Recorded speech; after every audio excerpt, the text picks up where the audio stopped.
Hello student, स्वागत है सभी का कैरियर विल ऐप पर। फटाफट भाई ऑनलाइन आ जाओ। काफी बच्चे आ गए हैं। पूजा, वीनस, प्रियंका, दुग्गू।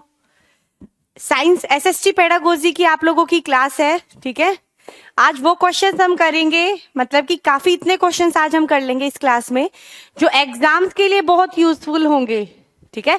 और जिन जिन टॉपिक से आज क्वेश्चन है उनसे ही एग्जाम ज्यादातर पूछा जाता है, तो आज के क्वेश्चन ही बहुत इंपॉर्टेंट हैं, ठीक है। तो फटाफट से सारे बच्चे भाई ऑनलाइन आ जाओ एक बारी।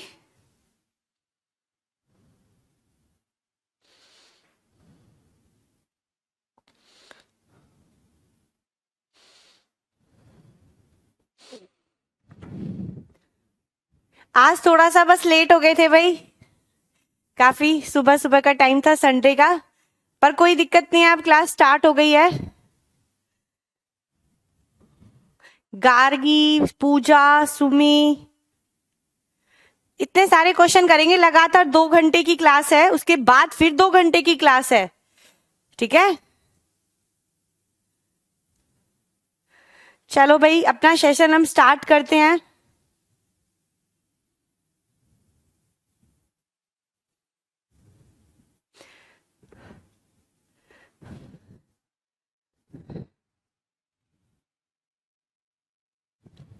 साइंस पेडागोजी की क्लास है भाई, ये पेडागोजी की क्लास है आज। देखो आज हम इतने सारे क्वेश्चंस करेंगे। देखो आज लगातार क्लास है 8-9 घंटे की, तो हमें उसमें करना क्या है, जो साइंस और एसएसटी पेडागोजी के बच्चे हैं इतने सारे क्वेश्चंस हम करेंगे, ठीक है। जिसमें आप देखना सारा पेपर यूनिक क्वेश्चन से आएगा, ठीक है। पेपर उससे बाहर नहीं आएगा। जो आज जिसने क्वेश्चन कर लिया तो मतलब उसने पेडागोजी की प्रैक्टिस बहुत अच्छी कर ली है। हर सब्जेक्ट में 15 नंबर की पेडागोजी आनी है, तो आप बहुत सारे मार्क्स आज सिक्योर कर लोगे, ठीक है। देखो भाई ओवरलोड कुछ नहीं होता, एग्जाम टाइम में थोड़ा सा कोऑपरेट करना पड़ता है, ठीक है।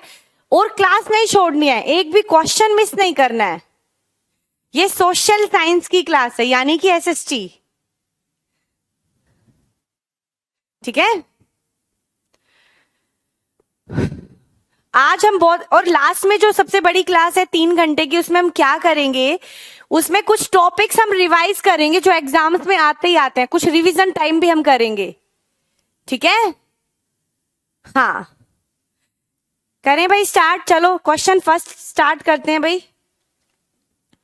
क्वेश्चन फर्स्ट आ गया है भाई स्क्रीन पर, जल्दी से एक बार पढ़ लो, आंसर दो। फिर सोच समझ के आंसर देना है। व्याख्यान विधि का फायदा कौन सा नहीं है? It is the economical at is cover, it can cover large audience in less time, it promote social cohesion among the people, it is useful for stimulating further learning, या it has the flexibility for adopting the lecture according to time and equipment available. बताओ कौन सा आप लोगों को सही लग रहा है? आज लास्ट क्लास नहीं है भाई, आज सेकंड लास्ट क्लास है।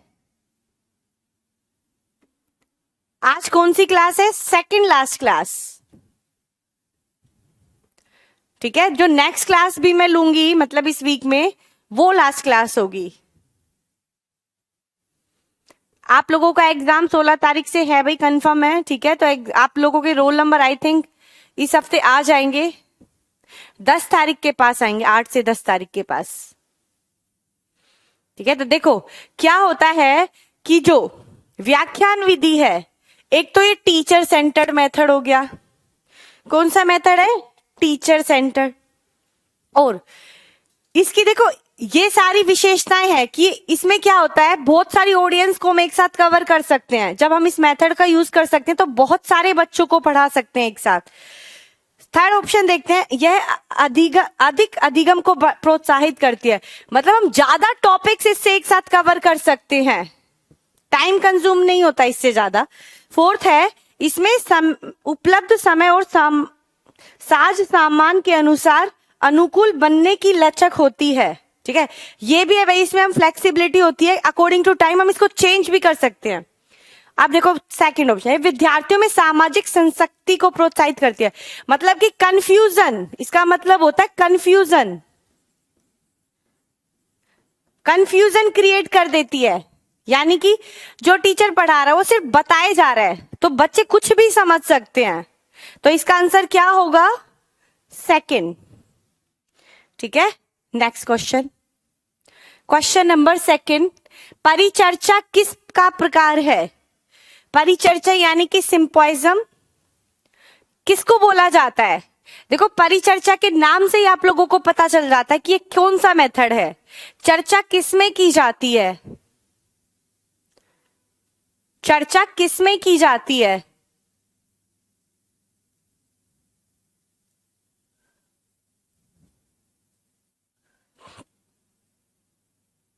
बताओ।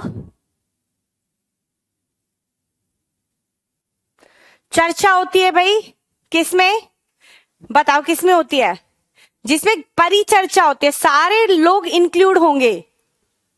डिस्कशन मेथड, बिल्कुल सही। डिस्कशन मेथड को ही सिंपोजियम बोला जाता है भाई।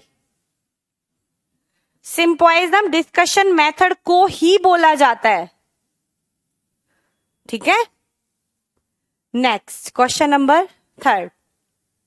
क्वेश्चन नंबर थर्ड है, योजना पद्धति से विज्ञान पढ़ाई में प्रमुख कमियों में से एक है।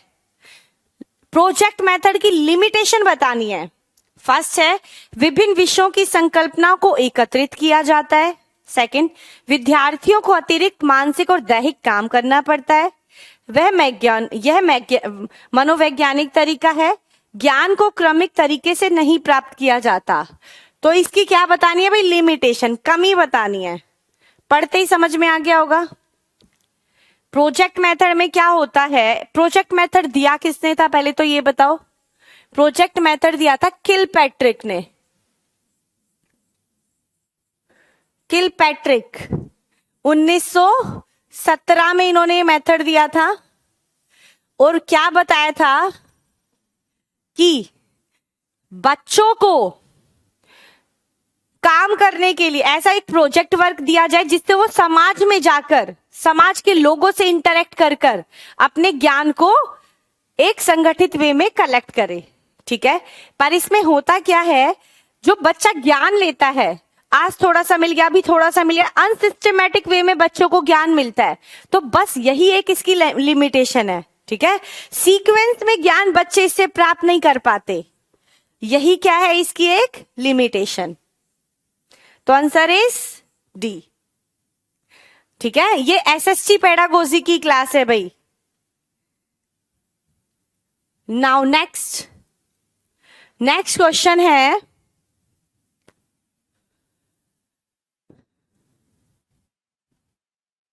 Question number fourth. एक विज्ञान शिक्षिका छात्रों में परिक्रिया कौशल अर्जन करने पर अधिक ध्यान केंद्रित करना चाहती है। यानी कि science teacher is interested to focus more on acquisition of process skill by the learner, कि बच्चे कौशल का अर्जन, कौशल को ज्यादा महत्व दे। निम्नलिखित में से किन दो विधियों का समायोजन इस उद्देश्य की प्राप्ति हेतु एक अध्यापक की प्राथमिकता होनी चाहिए? स्किल डेवलपमेंट पर। स्किल कब डेवलपमेंट होती है? जब बच्चा खुद करेगा, खुद इन्वॉल्व होगा। तो कौन से मेथड में बच्चा खुद इन्वॉल्व होगा? इसका आंसर बताओ। ऐसे बताया करो भाई, फोर्थ का आंसर ये है। आप ए बी सी डी लिख देते हो, समझ में नहीं आता। देखो भाई, ये क्वेश्चन चाहे साइंस के हो चाहे एसएसटी को, है तो पेडागोजी के ना। इसमें साइंस, सोशल साइंस की जगह साइंस लिख दिया और कोई दिक्कत नहीं है।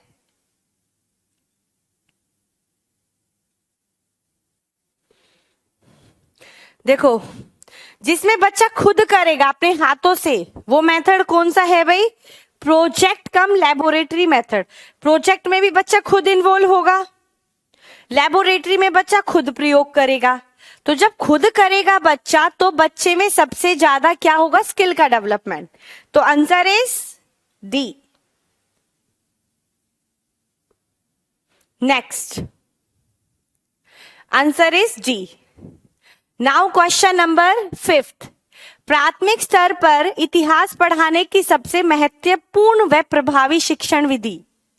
प्राथमिक कौन सी क्लासेस होती हैं बताओ भाई?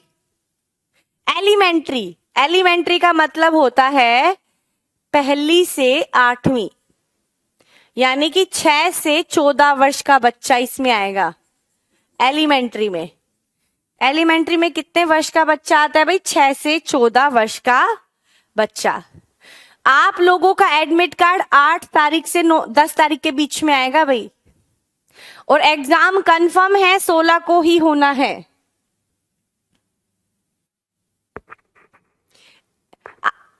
क्या होता है भाई, आजकल ना जितने भी एडमिट कार्ड है 5 से 6 दिन पहले ही आते हैं। बताओ फिफ्थ का क्या है भाई? देखो, सबसे अच्छा मेथड है जब हम बच्चों को कोई हिस्ट्री के टॉपिक पढ़ाए तो उनको स्टोरी मेथड से पढ़ा दे। स्टोरीज बच्चों को इंटरेस्टिंग लगती हैं, तो बच्चों का इंटरेस्ट भी खींचा जा सकता है। सी नहीं होगा भाई, छोटे बच्चे हैं, डिस्कशन नहीं कर पाएंगे। छोटे बच्चे क्या डिस्कशन करेंगे हिस्ट्री पे? उनको नॉलेज ही नहीं होगी। हिस्ट्री को कभी भी डिस्कशन से नहीं पढ़ा सकते, ठीक है। Next top question number next 6 question आ गया है।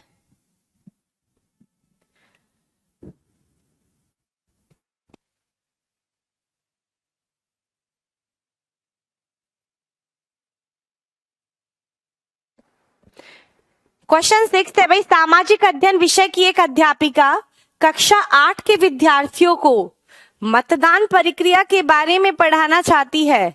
सबसे उपयुक्त विधि जिसका उपयोग किया जाना चाहिए, सबसे बढ़िया मेथड कौन सा होगा अगर वो पढ़ाना चाहती है बच्चों को? क्या पढ़ाना चाहती है? Voting procedure.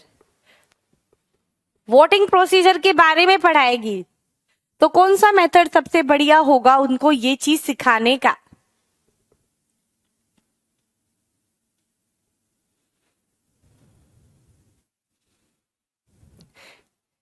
बिल्कुल सही है भाई, answer is C, project method. देखो, ये वो मेथड है जिसमें बच्चा खुद रियल लाइफ में जाएगा, देखेगा, समझेगा, डाटा कलेक्ट करेगा, तो इससे बच्चा खुद इन्वॉल्व होकर सबसे बढ़िया सीखेगा। नाउ क्वेश्चन नंबर नेक्स्ट भाई, आज की पीडीएफ में आप लोगों को आंसर भी मिल जाएंगे। नहीं, सेम डे आप लोगों का पेपर नहीं हो सकता और हो भी सकता है। अगर सेम डे हुआ तो एक मॉर्निंग में होगा, एक इवनिंग में होगा। हो सकता है भाई सेम डे एक पेपर, मतलब पेपर जिसने दोनों भरे हैं पेपर फर्स्ट एंड सेकंड, उन दोनों का पेपर एक दिन हो सकता है।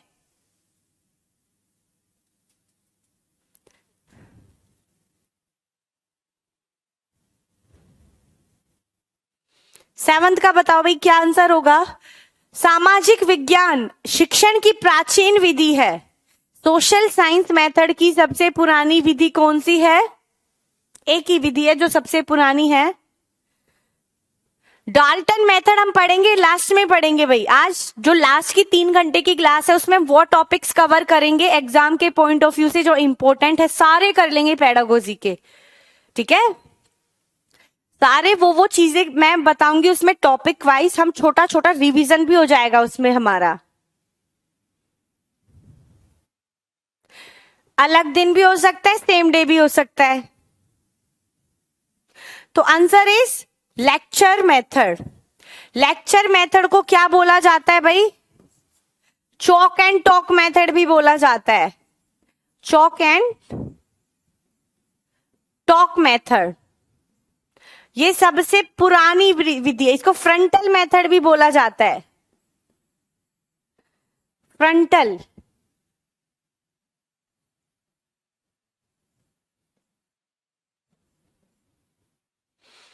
ठीक है। नेक्स्ट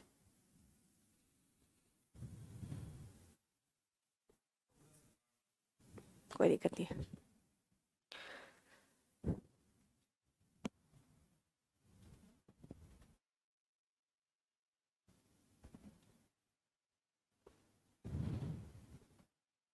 नेक्स्ट करो भाई, क्वेश्चन नंबर 8 है, वन्य जीव पर कोई पाठ पढ़ाने के लिए निम्नलिखित में से कौन सी विधि सामग्री सबसे उपयुक्त मानी जाती है?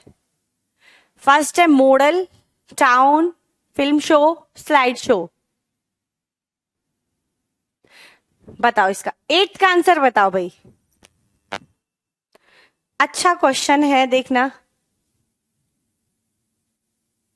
साउंड सही नहीं आ रही क्या भाई?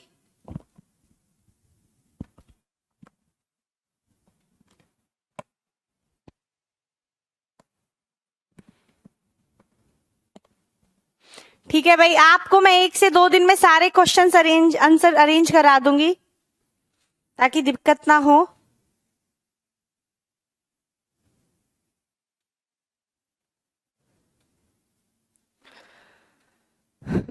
चलो भाई, देखो क्या था इसमें। जब हम पढ़ाने जा रहे हैं बच्चों को विल्ड लाइफ यानी कि वन्य जीवन, तो हम बच्चों को पशुओं के पास तो ले जा नहीं सकते। तो इसमें देखो, टूर लेके जाएंगे तो बच्चों के लिए थोड़ा सा रिस्की हो जाएगा, हम बच्चों को नहीं लेके जा सकते। तो आंसर क्या होगा? Film show. तो फिल्म शो से हमें बच्चों को वाइल्ड लाइफ के बारे में बताना चाहिए। ठीक है, कोई नहीं भाई, कभी कभी क्लास लेट हो जाती है तो आप देखो, क्लास लगी है ना तो क्लास होगी जरूर। ठीक है, चलो नेक्स्ट क्वेश्चन। आगमन विधि में प्रयुक्त होने वाला शिक्षण सूत्र, इंडक्टिव मेथड में 4 सूत्र थे, वो याद होने चाहिए, जरूर क्वेश्चन आएगा मैथ्स पेडागोजी में। इसमें मैथ्स पेडागोजी की क्लास है भाई।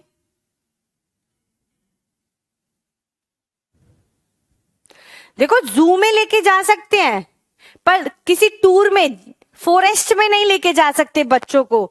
अगर लेके जाएंगे तो जानवरों से बच्चों को खतरा होगा, हमें खतरा कभी लेना ही नहीं है बच्चों के साथ। 7th का आंसर क्या है भाई? देख लो एक बारी। 7th का आंसर है लेक्चर मेथड। देखो, आगमन विधि का है। देखो, आगमन विधि हमने अच्छे से पढ़ी थी ना, क्वेश्चन जरूर आएगा। उसमें जाता है नोन टू अननोन, तो आंसर इज डी। इसके 4 सूत्र थे, कौन कौन से?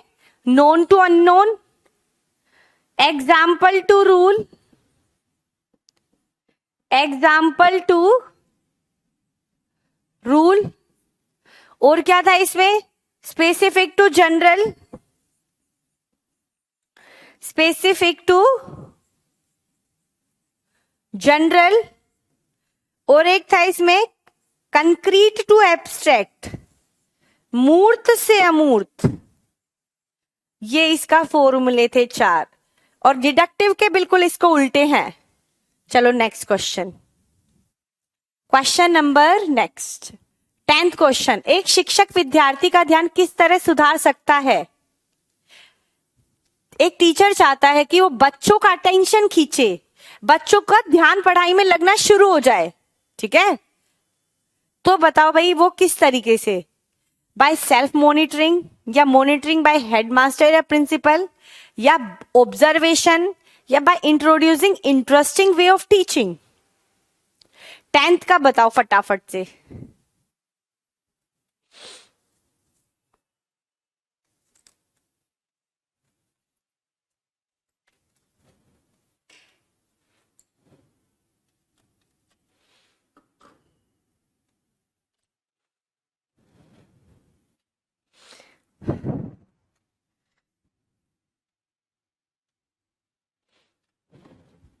देखो भाई, इतने सिंपल क्वेश्चन का आंसर बिल्कुल गलत मत देना। देखो, जब टीचिंग इंटरेस्टिंग होगी तो ही बच्चों का इंटरेस्ट आएगा ना, अटेंशन आएगा क्लास में। तो टीचर सबसे बढ़िया क्या कर सकता है? वो अपने मेथड को ही इंटरेस्टिंग बना दे, जिससे बच्चों का भी इंटरेस्ट बहुत आएगा टीचिंग में। तो बेस्ट आंसर इज डी। कई बच्चे ना ऐसे क्वेश्चन का भी आंसर गलत दे के आते हैं जल्दबाजी में, तो एग्जाम में थोड़ा सोच समझ कर देना भाई कौन सा अच्छा है 4 ऑप्शंस में से, बस वही पेडागोजी में आंसर होगा जो 4 में सबसे बढ़िया है। ओके, चलो नेक्स्ट। अध्यापन की कौन सी विधि ज्ञान के उपयोग को अत्यधिक बढ़ावा देती है? बताओ, अध्यापन की कौन सी विधि ज्ञान के उपयोग को अत्यधिक बढ़ावा देती है? मैक्सिमम यूज लिखा है भाई। देखो, एक वर्ड आ गया ना, यूज ऑफ नॉलेज, हम जिसमें ज्ञान का प्रयोग करते हैं, यानी कि हम जो हमने नॉलेज ली है उसको अप्लाई किसमें करते हैं? आंसर पता चल जाएगा इसी वर्ड से। देखो अभी भी किसी ने ए बताया है, किसी ने बी।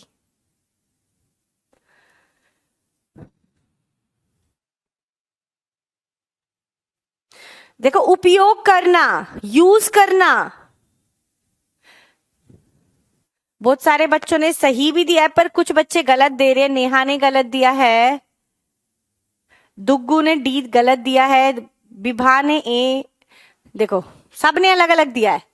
यूज, यूज आप किस में करते हो? प्रयोगशाला में। प्रयोगशाला में तो चीजों का प्रयोग किया जाता है, तो answer is B. Very very इतना इजी क्वेश्चन था भाई, बी ही है इसका आंसर। क्या? बी, जिसमें बच्चा यूज करता है किसका? अपनी टीचिंग, जो उसने नॉलेज ली फिर उनको यूज करेगा, जिससे उसका ज्ञान स्थायी हो जाएगा, उसकी नॉलेज परमानेंट हो जाएगी, बच्चा उन चीजों को जल्दी से भूलेगा ही नहीं। ए नहीं होगा, क्यों नहीं होगा? प्रॉब्लम सॉल्यूशन मेथड, इसमें समस्या का समाधान थोड़ी ना करना है, कोई प्रॉब्लम थोड़ी ना ही है जो उसको प्रयोग करेंगे। प्रॉब्लम को, प्रॉब्लम का प्रयोग करते हो क्या आप? नहीं, प्रॉब्लम का सॉल्यूशन होता है। अगर प्रॉब्लम होती ऑप्शन में तो प्रॉब्लम वर्ड ऑप्शन में क्वेश्चन में आता तो आप प्रॉब्लम सॉल्विंग। एक बच्चे को समस्या दी जाती है तो उसके समाधान के लिए कौन से मेथड का प्रयोग करेगा? Problem solving.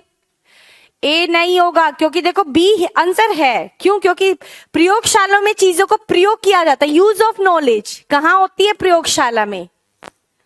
सी नहीं होगा, सेल्फ स्टडी। सेल्फ स्टडी से आप चीजों को प्रयोग करोगे भाई। सेल्फ स्टडी एक अच्छा मेथड है जिससे हम अपनी लर्निंग बढ़ा लेते हैं, पर यूज नहीं करते हैं सेल्फ स्टडी में। तो जब ऑप्शन में यूज ऑफ नॉलेज दे दिया है तो आंसर होगा भाई बी। ठीक है। ग्रुप लर्निंग से क्या होता है? Cooperative learning. एक तो कोऑपरेटिव लर्निंग होती है ग्रुप लर्निंग से। जब इसमें ऑप्शन में लिख दिया यूज ऑफ नॉलेज, तो यूज किसमें किया जाता है? लेबोरेटरी में। सीधा सा आंसर है डी, इसलिए नहीं होगा ग्रुप लर्निंग। इसमें जब ऑप्शन में पूछा क्या है? ऑप्शन में पूछा क्या है? नॉलेज का यूज करना है, अपने ज्ञान को प्रयोग करना है।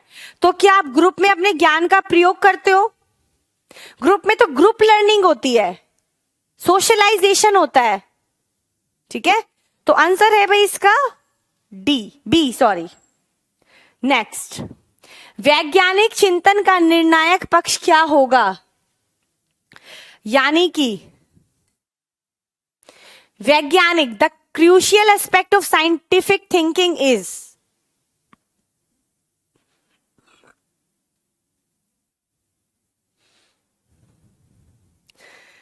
कौन सा वो पक्ष है जिससे हमें पता चलता है कि ये मेथड साइंटिफिक है? साइंटिफिक मेथड में किस चीज को ध्यान रखा जाता है?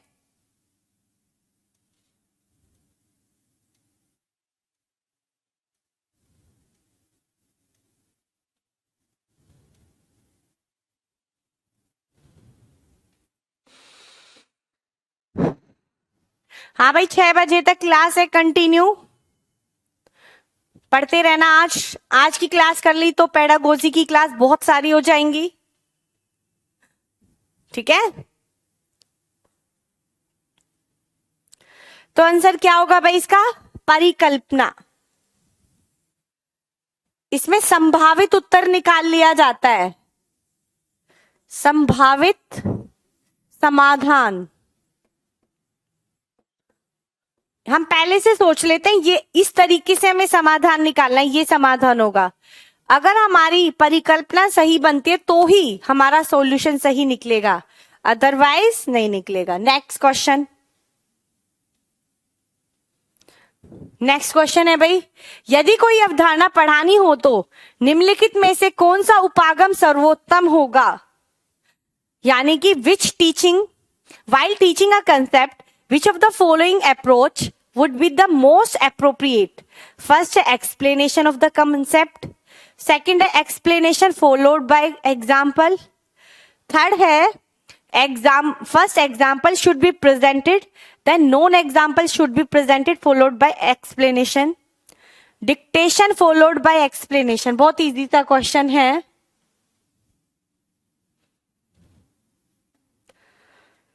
फटाफट बताओ भाई।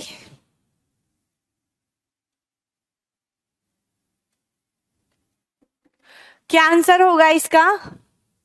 थर्ड। पहले ऐसे उदाहरण देना जिसमें उक्त अवधारणा सम्मिलित हो, फिर ऐसे उदाहरण देना जिसमें अवधारणा सम्मिलित न हो या फिर व्याख्या करो। यानी कि ज्ञात से अज्ञात, नोन से अननोन आगे बढ़ा जा रहा है। पहले बच्चों से पूछा, वो एग्जाम्पल दिए जो बच्चों की कंसेप्ट्स में थे, उनकी अवधारणा में थे। फिर ऐसे एग्जाम्पल दिए जो बच्चों को नहीं पता थे, फिर उनको व्याख्या की। तो इंटर रिलेट करके टीचर ने यहाँ पे पढ़ाया है। ठीक है, आंसर हमने दे दिया था नेक्स्ट का, सी।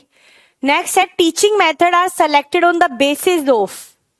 टीचिंग के जो मेथड हैं उसको हम किस आधार पर सेलेक्ट करते हैं? एम ऑफ एजुकेशन, या nature of content, principles of education, या नन ऑफ दीज?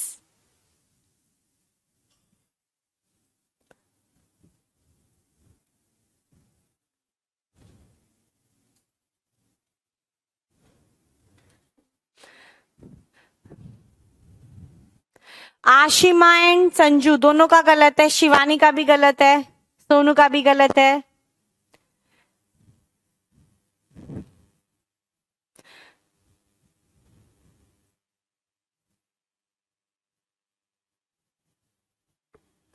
आप लोग भाई, कुछ बच्चों ने बहुत सही आंसर दिया है। इसका आंसर होगा क्या?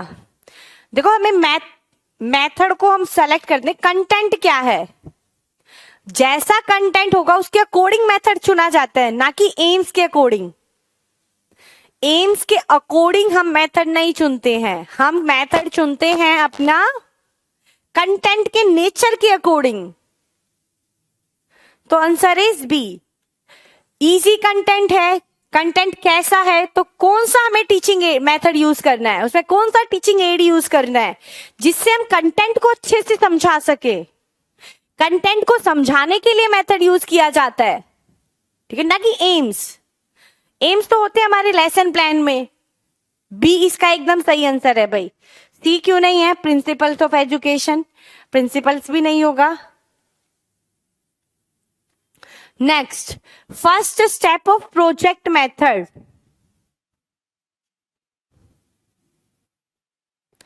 रहमत, आपने पेडागोजी इजी से समझाया, चलो अच्छी बात है भाई, आप लोगों को समझ में आया। तो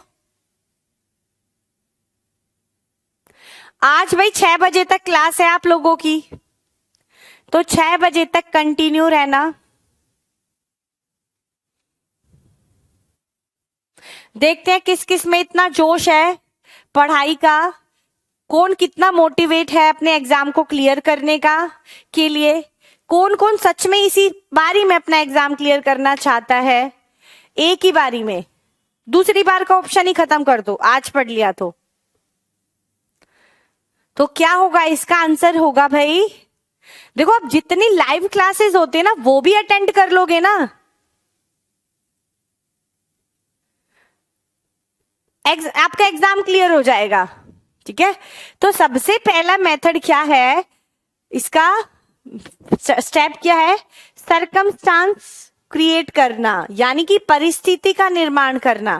पहले परिस्थिति का निर्माण होगा, फिर प्रोजेक्ट सेलेक्ट होगा, फिर प्रिपेयर किया जाएगा, फिर लास्ट में कार्य का निर्णय लिया जाता है। ठीक है, तो आंसर इज डी।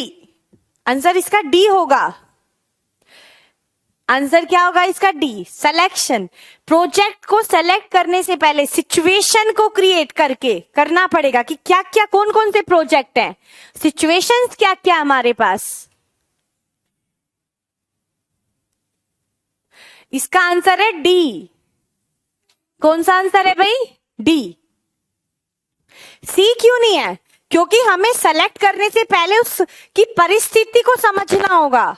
पहले देखो ना, हमने देखा क्लास में बहुत सारी चीजें हैं, बहुत सारे प्रॉब्लम्स हैं, ठीक है, तो उस प्रॉब्लम्स को पहले क्रिएट करके समझना है, फिर उसको सेलेक्ट करना है, फिर उसकी तैयारी करनी है, फिर उसके ऊपर आगे चीजें करनी है। ठीक है, पहले सबसे पहले सिचुएशन बनाई जाती है। क्या? सिचुएशन। नेक्स्ट क्वेश्चन,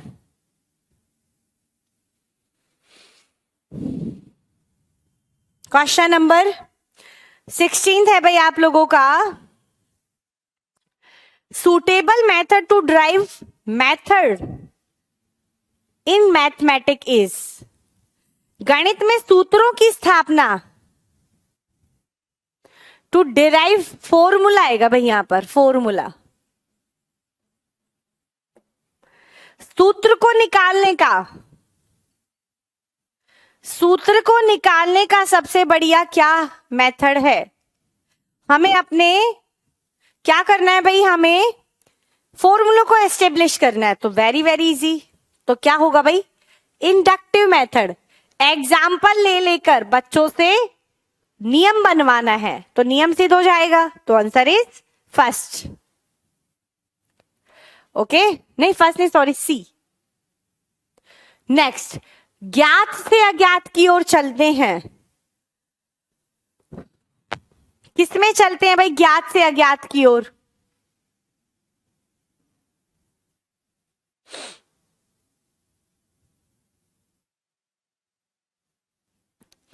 बताओ, नोन टू अननोन किस मेथड में चला जाता है?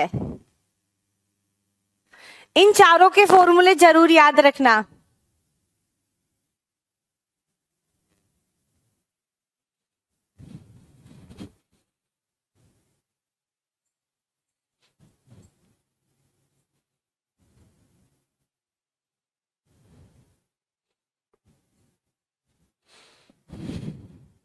आंसर क्या होगा भाई इसका? ए होगा। ह्यूरिस्टिक मेथड किसने दिया था? आर्मस्ट्रॉन्ग ने।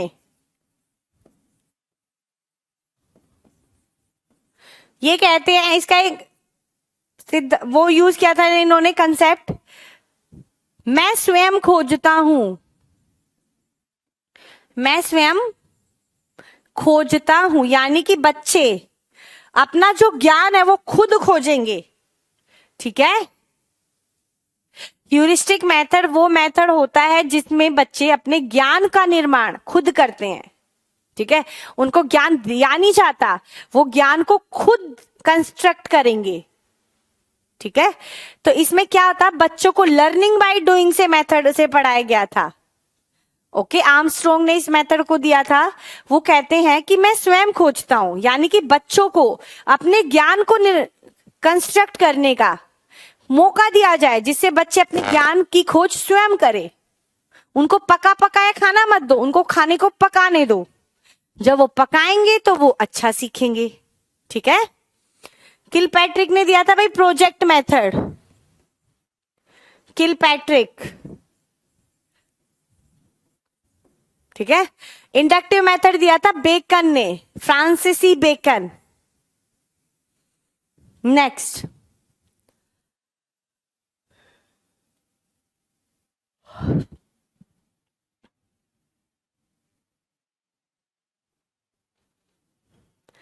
a project is the wholehearted purposeful ability to be performed in social environment।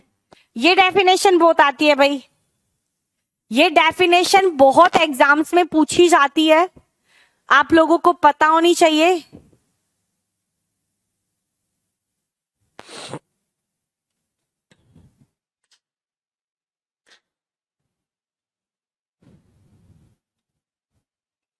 हाँ, ये डेफिनेशन है भाई किलपैट्रिक की। किलपैट्रिक ने डेफिनेशन में बोला है कि योजना वह उद्देश्यपूर्ण कार्य है जिसे लगन के साथ सामाजिक वातावरण में पूरा किया जाता है। बच्चे प्रोजेक्ट को सोशल एनवायरनमेंट में जाके खुद करते हैं, जिससे बच्चों के अंदर सोशल क्वालिटीज का डेवलपमेंट होता है। ठीक है, सोशल क्वालिटीज होती क्या क्या हैं? होती हैं जैसे कि टोलरेंस पावर डेवलप होती है, हेल्पफुल नेचर होता है, कोऑपरेटिव लर्निंग बच्चे करते हैं। तो answer is a. Important definition है, इसको लगा लेना। क्वेश्चन नंबर नेक्स्ट, अलग अलग भागों को जोड़कर है भाई, ये जोड़कर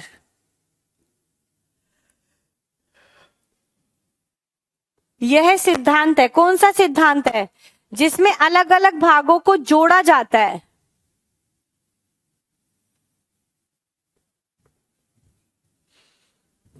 बताओ।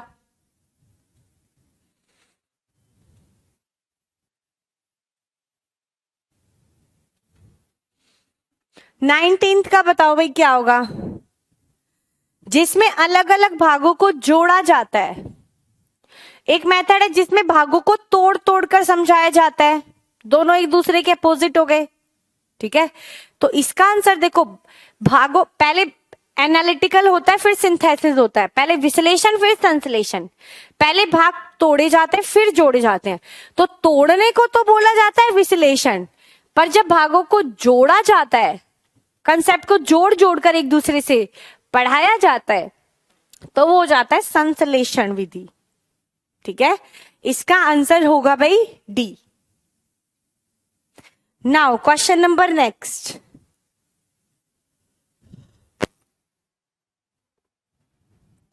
क्वेश्चन नंबर है next 20, which one is the modern teaching method?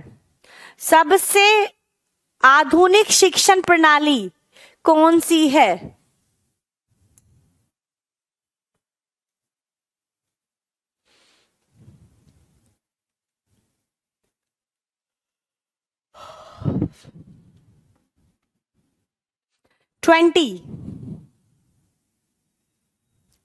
सबसे मॉडर्न मेथड कौन सा है भाई?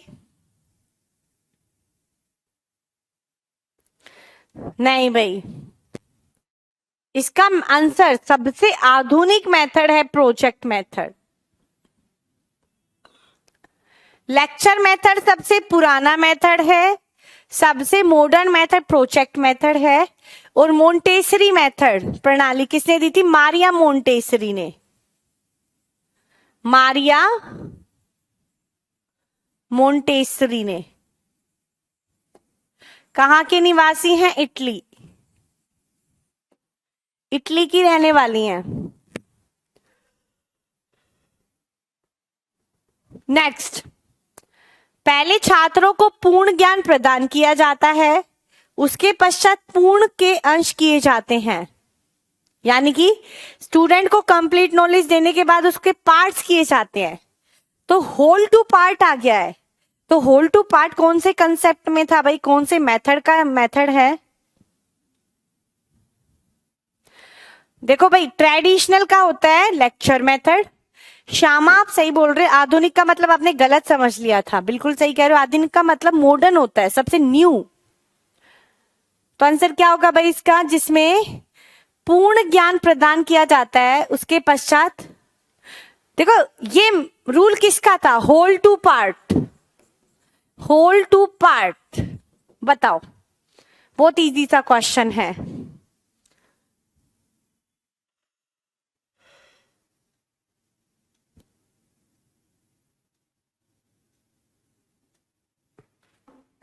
होल टू पार्ट होता है भाई विश्लेषण।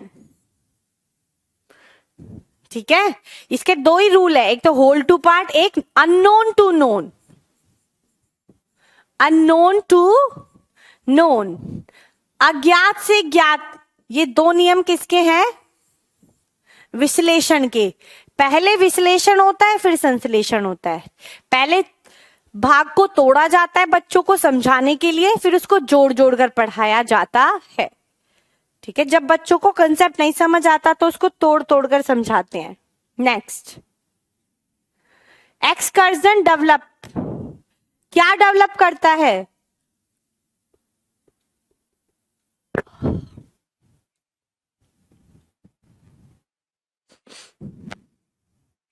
एक्सकर्जन मेथड क्या डेवलप करता है भाई?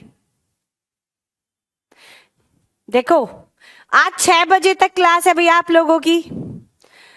ठीक है, शुरू की 3 क्लासेस में हम लगातार क्वेश्चन करेंगे, नहीं, शुरू की 2 क्लास में हम लगातार क्वेश्चन करेंगे, उसके बाद जो 3 घंटे की क्लास है उसमें बहुत सारे क्वेश्चन करेंगे, क्वेश्चंस बहुत ज्यादा करेंगे। तो मतलब आज आपका रिवीजन टाइम भी है और क्वेश्चन से ज्यादा प्रैक्टिस टाइम भी है, तो करना बहुत जरूरी है भाई, ताकि एग्जाम में भी आप अच्छे से आंसर दे पाओ। आज की क्लास बहुत इंपॉर्टेंट है भाई, क्योंकि वो क्वेश्चंस, वो टॉपिक्स मैंने सेलेक्ट किए हैं जो एग्जाम्स के लिए इंपॉर्टेंट है। चलो भाई, नेक्स्ट आंसर इज, देखो जब बच्चा पर्यटन विधि से चीजें करता है तो उसमें ऑब्जर्वेशन पावर का डेवलपमेंट होता है। ठीक है, नेक्स्ट क्वेश्चन है, विद्यार्थियों के शिक्षण में अधिक से अधिक भागीदारी निम्नलिखित विधि के द्वारा संभव है, बताओ।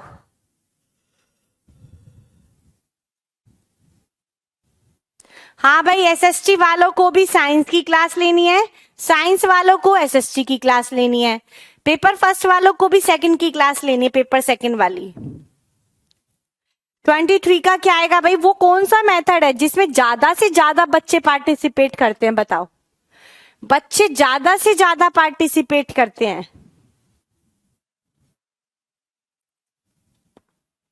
इसका आंसर है भाई डिस्कशन। देखो जब क्लास में डिस्कशन होती है तो सारे बच्चे पार्टिसिपेट करते हैं। ज्यादा से ज्यादा पार्टिसिपेशन का मतलब यहां ये है कि ज्यादा बच्चे उसमें पार्टिसिपेट करें। डिस्कशन लेक्चर मेथड होगा नहीं, टेक्स्ट बुक मेथड होगा नहीं, ऑडियो विजुअल एड से टीचर अपनी टीचिंग को इफेक्टिव बनाता है, बच्चों का पार्टिसिपेशन इससे बढ़ता नहीं है, तो आंसर होगा डी। ठीक है, तो 22 का आंसर क्या है भाई, देख लो, एक बच्चे ने पूछा ऑब्जर्वेशन। नेक्स्ट क्वेश्चन है 24, the meaning of education through excursion is, शिक्षा का भ्रमण द्वारा शिक्षा का अर्थ क्या है, एजुकेशन आउटसाइड स्कूल प्रीमिसेस, या भाई, हाँ भाई नेहा, सबके क्वेश्चन मुझे दिख जाते हैं।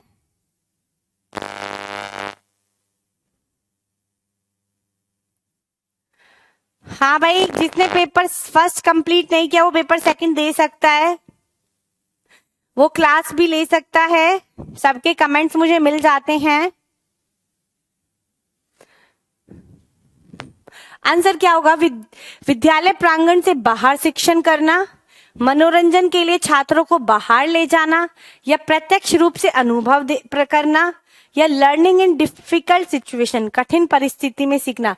क्या है एक्सकर्जन से, एक्सकर्जन का मतलब है कि जब बच्चे एनवायरमेंट में जाएंगे, देखो भ्रमण का मतलब होता है जब बच्चे फील्ड में जाके खुद ऑब्जर्व करके चीजों को सीखते हैं, तो एक्सकर्जन से बच्चों का एक तो ऑब्जर्वेशन पावर डेवलप होती है, और वो क्या होता है, प्रत्यक्ष रूप से अनुभव प्राप्त करते हैं, प्रैक्टिकल पर्सनल एक्सपीरियंस, वो प्रैक्टिकल एक्सपीरियंस लेते हैं फील्ड में जाकर, देख देख कर खुद चीजों को सीखेंगे, तो answer is C. Now question number 25,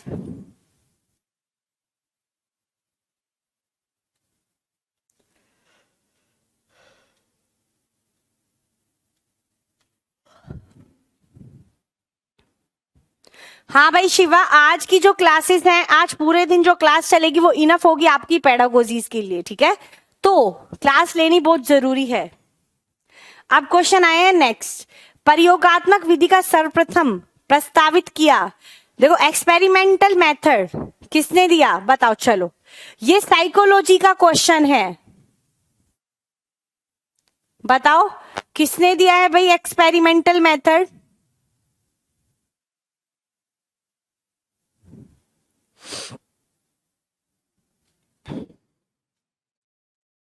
जल्दी बताओ।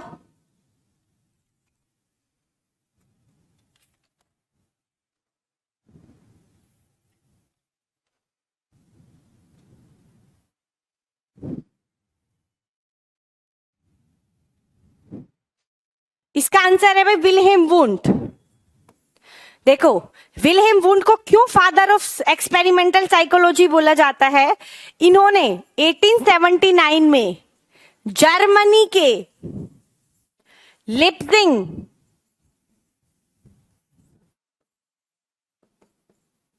लिप्जिंग विश्वविद्यालय में सबसे पहली प्रयोगशाला स्थापित की थी। इसीलिए इसको क्या क्या बोला जाता है विल्हेम वुंड को? Father of psychology. Father of psychology कौन है भाई? Wilhelm wound. Father of practical psychology, father of practical psychology भी नहीं बोला जाता है। फादर ऑफ एक्सपेरिमेंट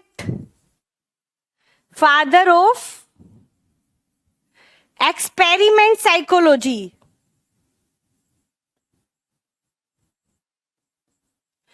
या भाई father of real psychology. Father of real psychology कौन है भाई? Wilhelm wound. विल्हेम वुंड क्या है? इन्होंने पहले 1879 में जर्मनी के लिप्जिंग विश्वविद्यालय में मनोविज्ञान की सबसे पहली प्रथम प्रयोगशाला स्थापित की थी, जिसका प्रभाव क्या हुआ था कि साइकोलॉजी से दर्शन शास्त्र का प्रभाव कम होता चला गया। ठीक है, दर्शन शास्त्र का प्रभाव कम होता चला गया और इसीलिए इनको फादर ऑफ साइकोलॉजी बोला जाता है। ठीक है, अब इसका नाम क्या है लिप्जिंग विश्वविद्यालय का? Karl Marx. अब नाम क्या है? Karl Marx. ठीक है, अब चलते हैं नेक्स्ट।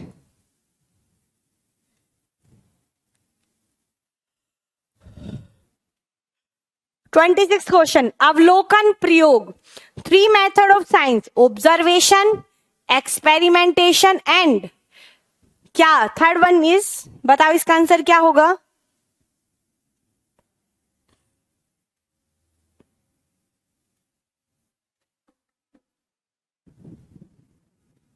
बताओ। आरती मैम वीडियो 26 का बताओ भाई। देखो, ये 3 मेथड होते हैं, ऑब्जर्व करना, फिर एक्सपेरिमेंट किया, एक्सपेरिमेंट के बाद निगमन, डिडक्शन होता है भाई। आंसर होगा इसका डिडक्शन। क्यों? पहले देखो, ऑब्जर्व करेंगे हम सिचुएशन को, फिर उसको एक्सपेरिमेंट करेंगे, एक्सपेरिमेंट के बाद रूल स्थापित किया जाता है, रूल का यूज किया जाता है। ठीक है, तो इसका आंसर क्या होगा? डिडक्शन। ये क्वेश्चन इंपॉर्टेंट है भाई, इसको बहुत इंपॉर्टेंट कर लेना। ठीक है, नाउ नेक्स्ट क्वेश्चन। सीडीपी का वीडियो नहीं प्ले होता, क्यों नहीं प्ले होता भाई? देख लेना आप, आपकी कोई टेक्निकल इश्यू होगी। नेक्स्ट क्वेश्चन है, मिस कुमार विद्यालय की प्राचार्य अलग अलग विषय के शिक्षण के स्थान पर विज्ञान शिक्षण में एकीकृत उपागम का प्रयोग करना चाहती है। इसका कारण है शिक्षकों को समय सारणी में व्यवस्थित करने में कठिनाई आती है, या विद्यार्थी अलग अलग शिक्षकों के साथ समायोजन नहीं कर पाते, या उनके विद्यालय में अलग अलग विषय पढ़ाने के लिए योग्य शिक्षक नहीं है, या सभी विषय आपस में जुड़े हुए हैं और उन शिक्षक उनकी पाठ्यचर्याओं के मध्य संबंध जोड़ सकते हैं। हाँ भाई, आज बहुत दिन बाद क्लास हो रही है। ठीक है, इसलिए थोड़ी लंबी क्लास हो रही है। जो और डेज होते हैं ना, मंडे टू, उसमें और सारी क्लासेस होती हैं।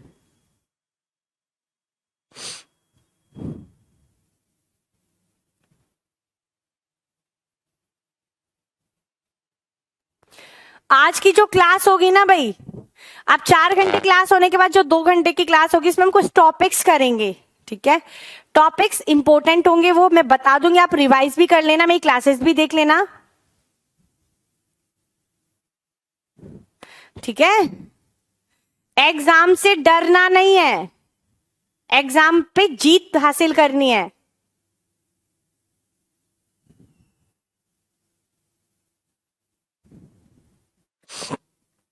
ठीक है, आज भाई सेकंड लास्ट क्लास है आप लोगों की एसएसटी की।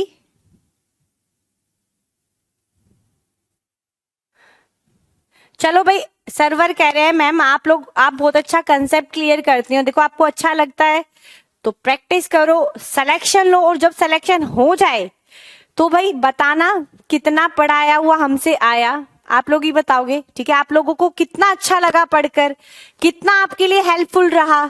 ठीक है, तो आप लोग बताना जरूर यहाँ पर आकर, पता तो चले भाई किस किस बच्चे का कितने अच्छे मार्क्स आए हैं। लास्ट टाइम मेरे एक स्टूडेंट के 126 मार्क्स आए थे सीडीपीएम, मेरी ही स्टूडेंट के, तो इस वजह से मुझे लगता है कि बच्चे बहुत अच्छा कर सकते हैं। हाँ भाई, ये हर सब्जेक्ट की पेडागोजी की क्लास है, ये ध्यान रखना। ऐसा मत दो सोचो सिर्फ एसएसटी पेडागोजी लिखा है तो सिर्फ उन्हीं बच्चों को लेनी है। ठीक है, तो एग्जाम के लिए ये बहुत इंपॉर्टेंट क्लास है। साइंस पेडागोजी हम इसके बाद करेंगे, तो आंसर इज क्या है बताओ इसका? इसका आंसर होगा डी। इसका आंसर क्या होगा भाई? डी। इसका आंसर क्यों डी है? क्योंकि टीचर क्या कर रहा है, साइंस को अदर सब्जेक्ट से जोड़ जोड़ कर पढ़ा रहा है। क्यों? क्योंकि हर सब्जेक्ट एक दूसरे से जुड़ा है, वो हर सब्जेक्ट को इंटीग्रेट करने की कोशिश कर रही है। ठीक है, तो एकदम ठीक है भाई। मेरी आवाज में दिक्कत आ रही है? एक बच्चा बोल रहा है वीनस मैम वॉइस प्रॉब्लम आ रही है, वॉइस प्रॉब्लम है या नहीं है? वॉइस प्रॉब्लम है? मुझे नहीं लग रहा कि वॉइस प्रॉब्लम है, क्योंकि सिर्फ एक ही बच्चे ने बोला है और सारे बच्चे मना कर रहे हैं। अंजलि, प्रियंका, संदीप, शिवा, राहुल, बबली, रीना, ठीक है, राधा रानी, वॉइस क्लियर है भाई। नाउ नेक्स्ट क्वेश्चन है, बालक को केंद्र मानकर अर्थात बालक की रुचियों के अनुसार शिक्षण किस सूत्र द्वारा किया जाता है बताओ? बालक को केंद्र माना जाता है। केंद्र का मतलब है जिसमें सेंटर में बच्चे को रखा जाता है।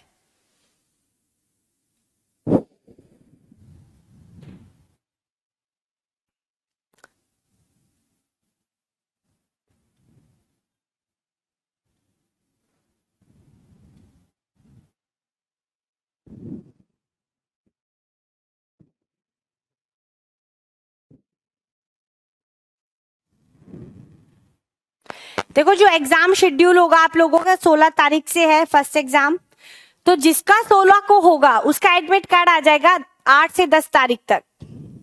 ठीक है, तो एडमिट कार्ड के बारे में पता चल गया है। और तैयारी कैसे करनी है, जितने क्वेश्चंस यहाँ पर कराए हैं उनको अच्छे से कर लो, तैयारी अच्छी हो जाएगी, खासकर जो मैंने कराए हैं पेडागोजी के लिए।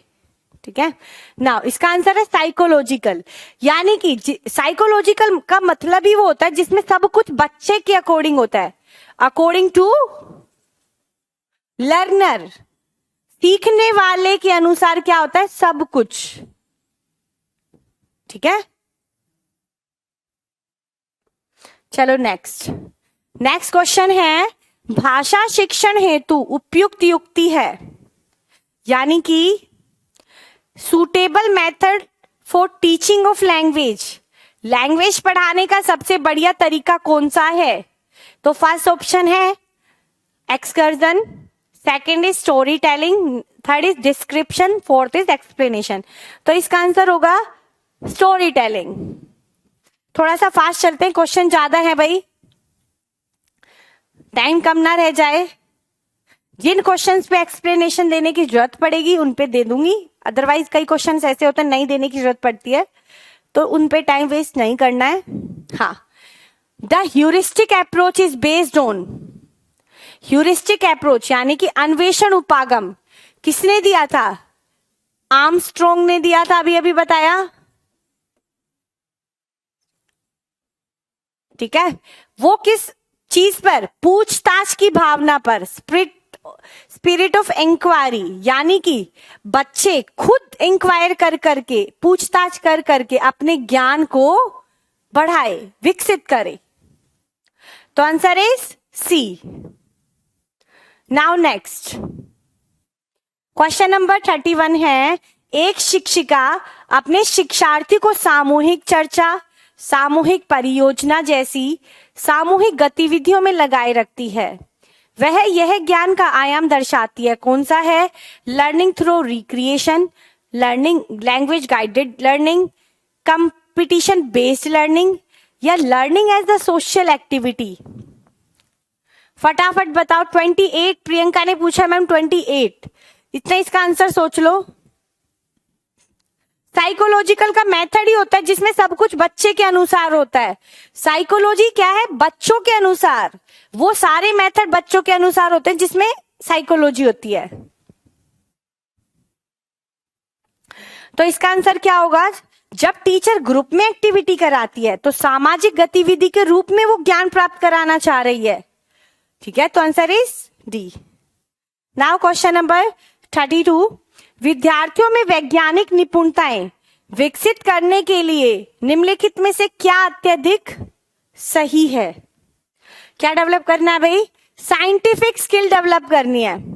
प्रयोगशाला कार्य पालन करना, या विज्ञान प्रश्नोत्तरी संचालित करना, या कार्य क्षेत्र भेंट आयोजित करना, फील्ड विजिट, या कंडक्टिंग साइंस ओलंपियाड्स। बताओ इसका आंसर बताओ भाई 32 का।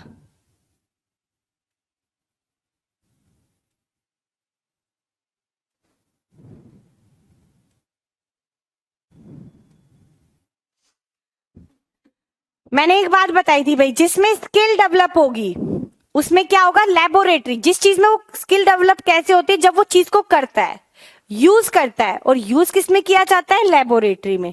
तो answer is performing laboratory work.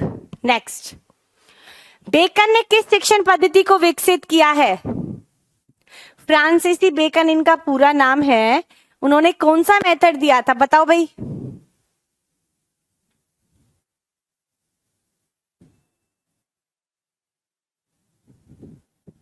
Answer बताओ।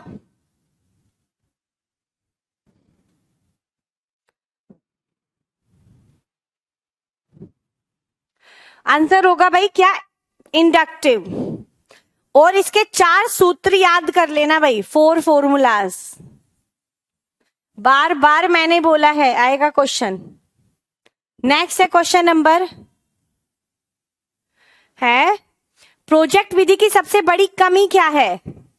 फर्स्ट, छात्र का बहुत अत्यधिक समय लगता है, या छात्र के ज्ञान के मध्य अंतर रह जाता है, या छात्रों के लिए अरुचिकर है, अध्यापक के लिए अरुचिकर है। बताओ भाई सबसे बड़ी कमी क्या है इसकी, प्रोजेक्ट मेथड की? चलो इसका आंसर जिसने दिया ना, इसका मतलब वो बच्चे के कंसेप्ट क्लियर ज्यादा है। 34 का आंसर देखो, जिसने इसका आंसर सही दिया ना, मुझे समझ में आ जाएगा कि बच्चे का कंसेप्ट बहुत अच्छा क्लियर है।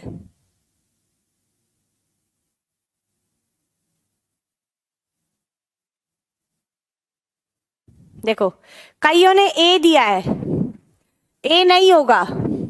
इसकी सबसे बड़ी कमी क्या है? बी। छात्र जो ज्ञान ग्रहण करते हैं ना, उनको सिस्टेमैटिक सीक्वेंस में वो ज्ञान नहीं मिलता, तो उनका कंसेप्ट क्लियर अच्छे से नहीं हो पाता, तो उनके ज्ञान के मध्य में अंतर रह जाता है। कैसे? अब थोड़ा सा मिल गया, अब थोड़ा सीक्वेंस में और अनसिस्टेमेटिक वे में उनको नॉलेज मिलती है, तो बच्चे का जो कंसेप्ट है वो ज्यादा अच्छा क्लियर नहीं हो पाता, एक मिसअंडरस्टैंडिंग सी रह जाती है। ठीक है, तो आंसर होगा इसका डी।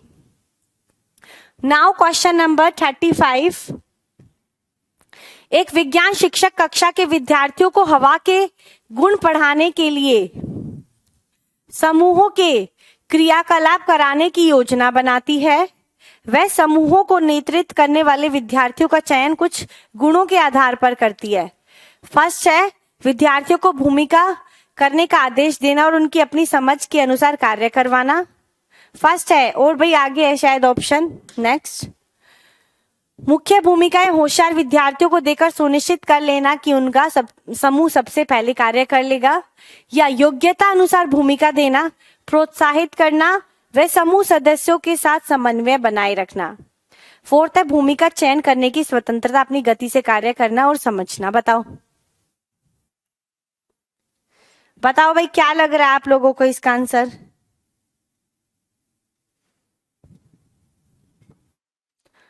ऐसे बताया करो भाई, 35 का आंसर ये है।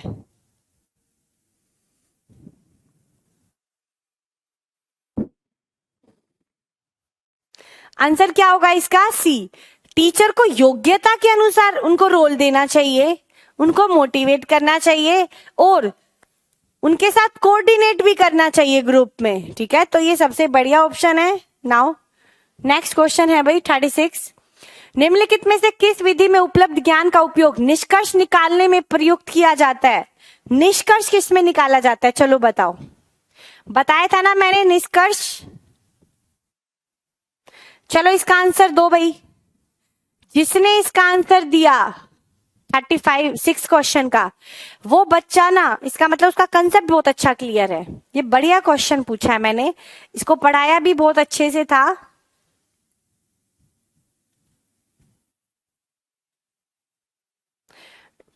देखो 35 का डी तो होगा ही नहीं भाई।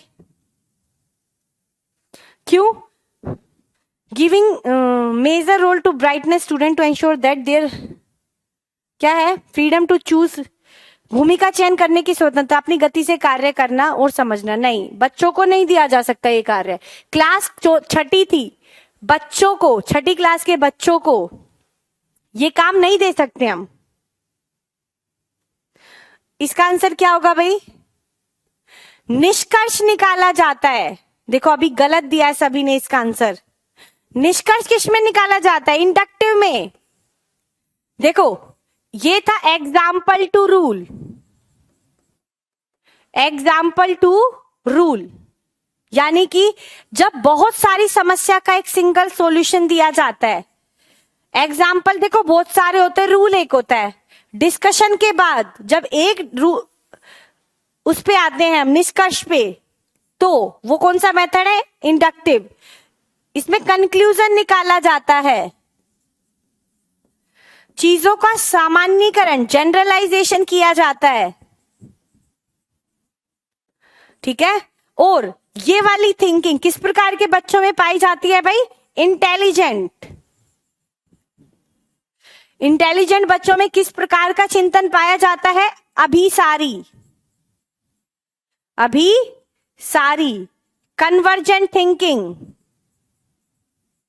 ये करवाया है मैंने कई बार, कन्वर्जेंट थिंकिंग। देखो भाई निष्कर्ष एक निकलता है, रूल भी एक ही निकलेगा ना, बहुत सारे एग्जाम्पल तो बहुत सारे होंगे, रूल एक होगा, तो आंसर इज इंडक्टिव। काफी बच्चों ने इसका बी दिया था। अब देख लो भाई, ये टॉपिक बहुत इंपॉर्टेंट टॉपिक है, इंडक्टिव एंड डिडक्टिव, एक क्वेश्चन आना ही आना है। नाउ नेक्स्ट, खेल या नाटक विधि किस प्रकार की विधि है? बताओ। प्ले और dramatisation is which type of method? किस प्रकार का मेथड है?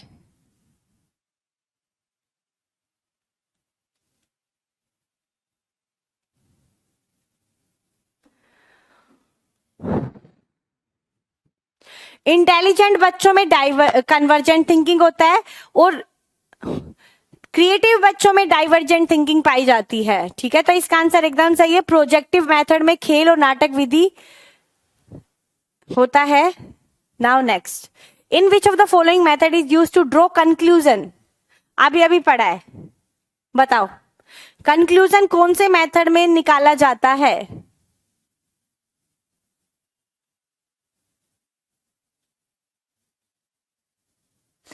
थर्टी सेवन का क्या है भाई? कंक्लूजन निकालना है। 38 बिल्कुल सही है, डी। कंक्लूजन किस में निकाला जाता है? डी। जनरलाइज किस में निकाला जाता है? डी। रूल किस में स्थापित किया जाता है? इंडक्टिव में। ठीक है, नेक्स्ट, व्याख्यान विधि किस स्थिति में सर्वाधिक उपयुक्त विधि होगी?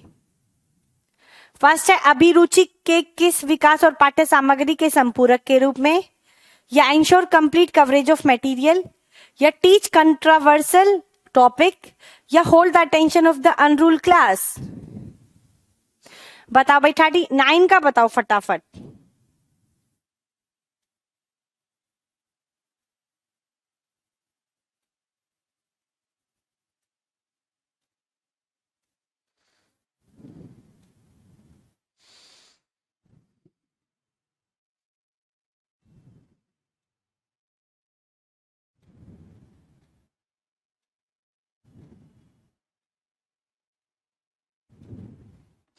39 का जल्दी बताओ।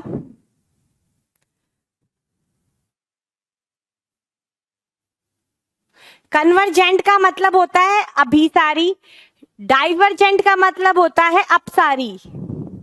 ठीक है, तो इसका आंसर क्या होगा? जब पाठ्य सामग्री को पूर्ण रूप से, जब हमें देखो इस मेथड का प्रयोग हम कब करते हैं? जब हमें सिलेबस टाइम से पूरा करना होता है, टाइम बहुत ज्यादा लग जाता है और सिलेबस हमें कंप्लीट करना है टाइम से, तो इस मेथड का हम प्रयोग करते हैं। किसका? लेक्चर मेथड का। Next, the first step in conducting an experience. सबसे पहला क्या है एक्सपेरिमेंट करने का? सबसे पहला step, to collect data, to set up a laboratory, to formulate a hypothesis, या to interpret data.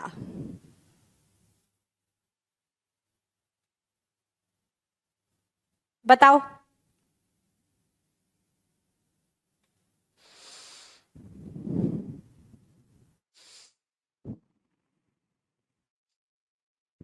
Thirty nine का क्या है भाई? बता दिया है मैंने। 40 का बताओ। एक्सपेरिमेंट का सबसे पहला स्टेप क्या है?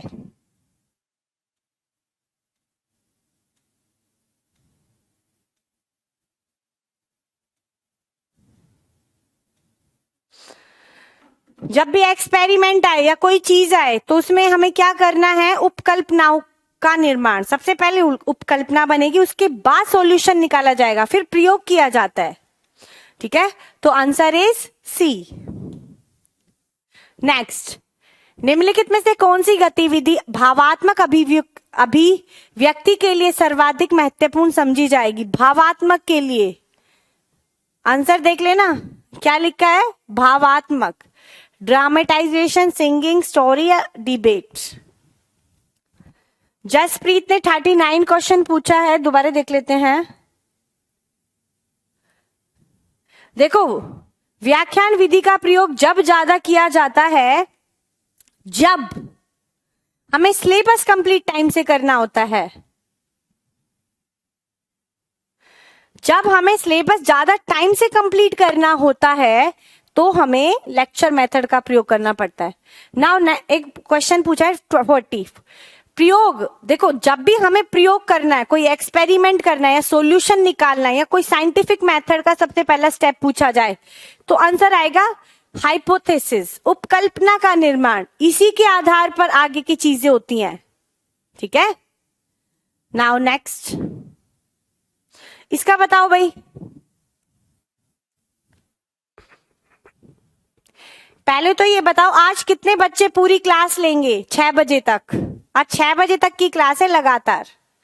मैं नोटिस कर रही हूँ कौन कौन बच्चे हैं इस क्लास में, कौन नेक्स्ट में होंगे 6 बजे तक। फिर मैं बता दूंगी किसके कितने मार्क्स आएंगे। भाई बच्चे बहुत अच्छे हैं क्लास में, ठीक है, पर क्लासेस पूरी लेनी भी बहुत जरूरी है। आज की क्लास पूरे दिन चलने वाली है 6 बजे तक। मैं देखती हूँ कौन कौन सा बच्चा लेगा। जो बच्चा लेगा उसी का एग्जाम क्लियर। बीच में 10-15 मिनट का टाइम मिलेगा, जल्दी जल्दी खाना खा लेना। ठीक है, नेक्स्ट है भाई क्या? देखो, भाव का अभिव्यक्ति हम किस में करते हैं? ड्रामे से, नाटक से हम अपने भावों को रिप्रेजेंट करते हैं। ठीक है, भाव से हम क्या करते हैं? भाव हम किसके द्वारा रिप्रेजेंट करते हैं? ड्रामे से। नाउ नेक्स्ट क्वेश्चन 42, किस गतिविधि में सक्रिय अधिगम शामिल नहीं है? देखो, ग्रुप डिस्कशन में तो बच्चे शामिल होंगे, बच्चे डिबेट करेंगे तो भी शामिल होंगे। लर्निंग, शिक्षण द्वारा अधिगम, लर्निंग बाय टीचिंग, जब टीचर बच्चे पढ़ाकर लर्निंग करेंगे तो भी करेंगे, तो इसका आंसर होगा लेक्चर, व्याख्या। नाउ नेक्स्ट,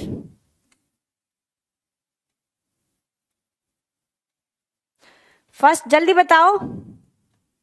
नेक्स्ट क्वेश्चन है, व्याख्यान विधि का एक लाभ है कि समस्या सुलझाने को सुगम बनाता है, विद्यार्थियों में उच्च अभिग्रह develop high receptivity among student, या एक लघु अवधि में तथ्यात्मक सूचना का बड़ा भाग प्रकट करती है? बताओ। क्वेश्चन नंबर 43, या ऑल ऑफ दीज। एडवांटेज क्या है? मुझे पता था इसका सब आंसर डी देंगे, संचारी। संचारी का सही है, चंपा का भी सही है। हाँ भाई, आप लोग साथ में खाते पीते रहना, खाना पीना लेकर बैठो।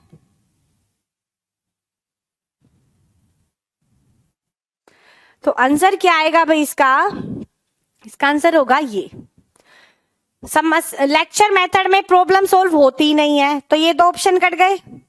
विद्यार्थी में उच्च अभिग्रहता, बच्चे लेक्चर मेथड से ज्यादा चीजें ग्रहण कर ही नहीं पाते क्योंकि उनके ऊपर से जाती है। लेक्चर मेथड बोरिंग होता है, ठीक है, इंटरेस्टिंग नहीं होता, तो ये भी कट गया। अब बचा, इससे क्या होता है, एक लघु छोटे समय में ज्यादा इंफॉर्मेशन हम बच्चों को दे सकते हैं, ठीक है। तो काफी कुछ बच्चों ने सही भी दिया था, पर कुछ बच्चों ने, मुझे पता था ज्यादातर इसका डी देंगे, ठीक है। एक आधा कई बार देख लिया करो, एलिमिनेट करना, ऑप्शन को डिलीट कर करके आंसर देना। नाउ नेक्स्ट क्वेश्चन है, शिक्षा की डाल्टन प्रणाली। डाल्टन प्रणाली किसने दी थी? डाल्टन मेथड ऑफ एजुकेशन, ये दिया था हेलन पार्कहर्स्ट ने, ठीक है। इसको ठेका विधि भी बोला जाता है। और ये मेथड जो था, ये 9 साल से ऊपर वाले बच्चों के लिए था। 9 साल से ऊपर वाले बच्चों के लिए ये वाला मेथड यूज किया गया था। क्यों किया गया था? क्योंकि देखो, ये लेबर्स के बच्चों के लिए मेथड था, मजदूरों के जो बच्चे होते थे उनके लिए मेथड था। देखो, जो गरीब परिवार के बच्चे होते हैं उनके लिए पैसे इंपॉर्टेंट है पढ़ाई से, तो क्या होता था, ये मेथड बनाया जिसमें बच्चों को से काम कराया जाता था। यानी कि बच्चों को एक प्रोजेक्ट सा दिया जाता था, काम करते, वो पढ़ाई से रिलेटेड काम होता था। बच्चे पढ़ाई करते और उनको पैसे मिलते, तो उनकी भी जरूरत पूरी हो जाती और उनकी एजुकेशन भी, ठीक है। तो ये मेथड ये वाला था। नाउ क्वेश्चन नंबर 45, व्याख्यान विधि के कुछ अवगुण डैश द्वारा दूर किए जा सकते हैं। किस किस के द्वारा? व्याख्यान की अवधि बढ़ाकर, विषय को संगठित तरीके से प्रस्तुत कर, दृश्य श्रव्य उपादान प्रयोग करके, या विद्यार्थी अनुशासन सुनिश्चित करके। बताओ कौन सा आंसर इसका बेस्ट माना जाएगा भाई?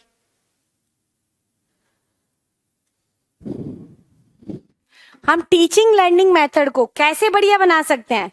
देखो, व्याख्यान की अवधि बढ़ाने से नहीं होता, तो ये कट गया। अब बचा क्या? अगर हम विद्यार्थी अनुशासन पहले से ही सुनिश्चित कर देंगे, तो सब कुछ पहले से फिक्स कर दिया, तो बच्चों के अकॉर्डिंग तो कुछ हुआ नहीं, सब कुछ टीचर के अकॉर्डिंग हुआ, तो ये भी नहीं होगा। तो आंसर है 2 और 3। 2 और 3 किस में है? सेकंड में, ठीक है। विषय को संगठित तरीके से प्रस्तुत करके और उसके साथ ऑडियो विजुअल एड भी यूज करते हैं, तो मेथड को थोड़ा हम इंटरेस्टिंग बना सकते हैं। नाउ नेक्स्ट क्वेश्चन है भाई, खोज शिक्षण विधि के लिए कौन सा सत्य नहीं है? फर्स्ट है learning by self experience, using at primary level of education. Third है involving problem solving, student are active throughout learning process. बताओ क्या इसका आंसर होगा?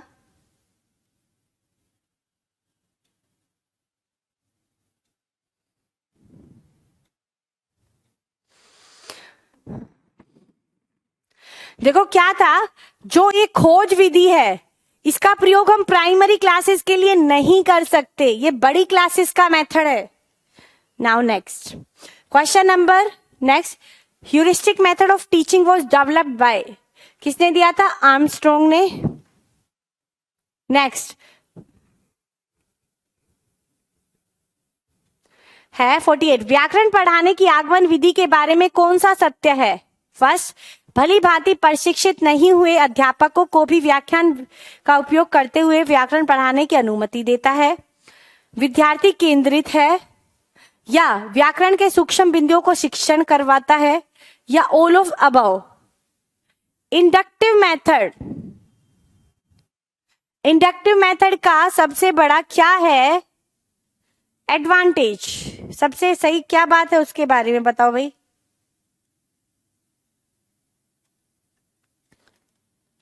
जो आगमन विधि है 48 का है, बिल्कुल सही भाई, वो विद्यार्थी केंद्रित है। ये ऑप्शन कट गया तो ये भी कट गया। व्याकरण के सूक्ष्म बिंदुओं का शिक्षण करवाना नहीं, ये क्या होता है, ये लर्नर सेंटर्ड है, विद्यार्थी केंद्रित है। नाउ नेक्स्ट क्वेश्चन 49, कौन से अच्छे व्याख्यान की विशेषता नहीं है पूछा है। यूज इलस्ट्रेशन एंड एग्जाम्पल, ये तो अच्छे की है। बुल्स ऑन एग्जिस्टिंग नॉलेज, पूर्व ज्ञान से ही आगे बढ़ना, ये भी सही है।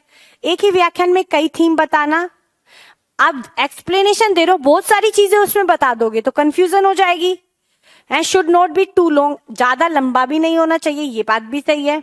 तो आंसर इज सी, एक ही व्याख्या में कई थीम बता दोगे तो बच्चा कंफ्यूज हो जाएगा, सिस्टमैटिक चीजें नहीं रहेंगी। नाउ नेक्स्ट क्वेश्चन 50 है, वैज्ञानिक अवधारणाओं को पढ़ाने की कौन सी विधि सर्वाधिक कम प्रभावी होगी? फर्स्ट है एक बड़े अध्यापन कक्षा, क्या है भाई? फर्स्ट एक बड़े अध्यापन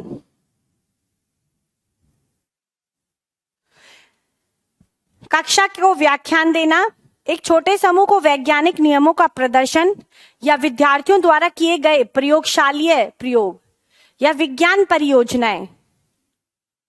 50 का बताओ भाई क्या होगा?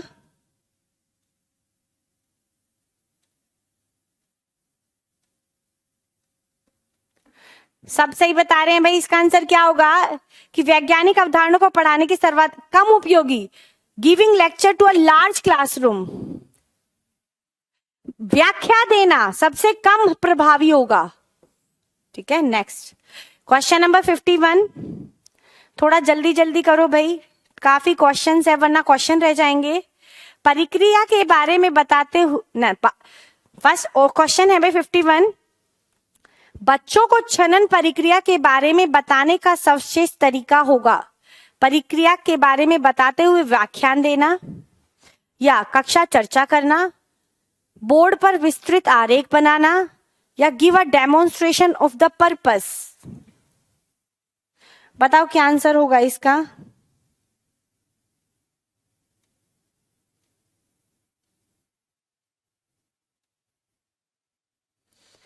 फिल्ट्रेशन के बारे में बताना है भाई, फिल्ट्रेशन के बारे में बच्चों को बताना है, यानी कि छनन प्रक्रिया के बारे में बताते हुए सर्वश्रेष्ठ तरीका क्या है, पूरी प्रक्रिया बतानी है। तो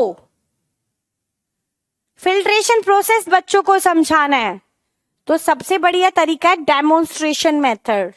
टीचर उसको प्रदर्शन करके आगे खड़ा होकर टीचर बताता जाएगा और उसको शो करेगा, तो बच्चे बैठ के देखेंगे और अच्छा समझेंगे। ठीक है, तो इसका आंसर क्या होगा? डी।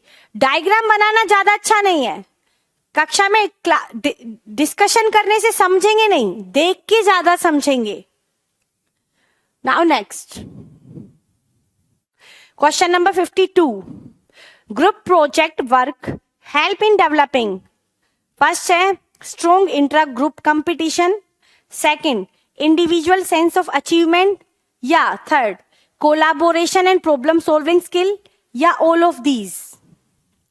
बी क्यों नहीं होगा? एक बार देख लो भाई, बी क्यों नहीं होगा?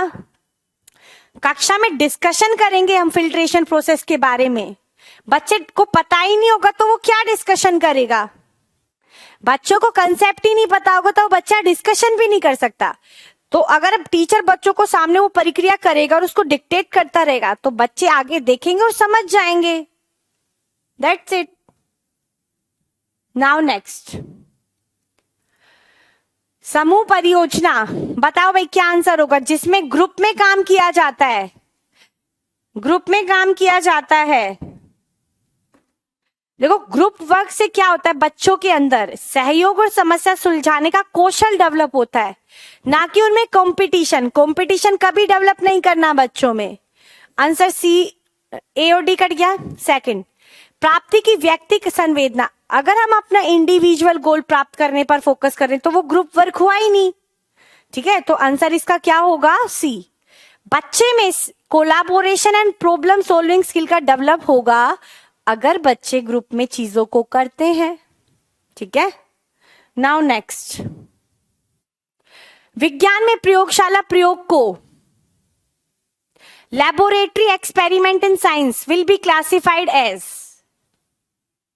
बताओ प्रयोगशाला में क्या करते हैं,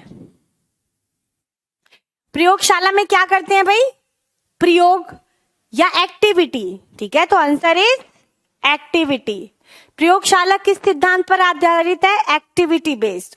प्रयोगशालाओं में बच्चों से एक्टिविटीज कराई जाती हैं। Now next question, question number 54 है भाई।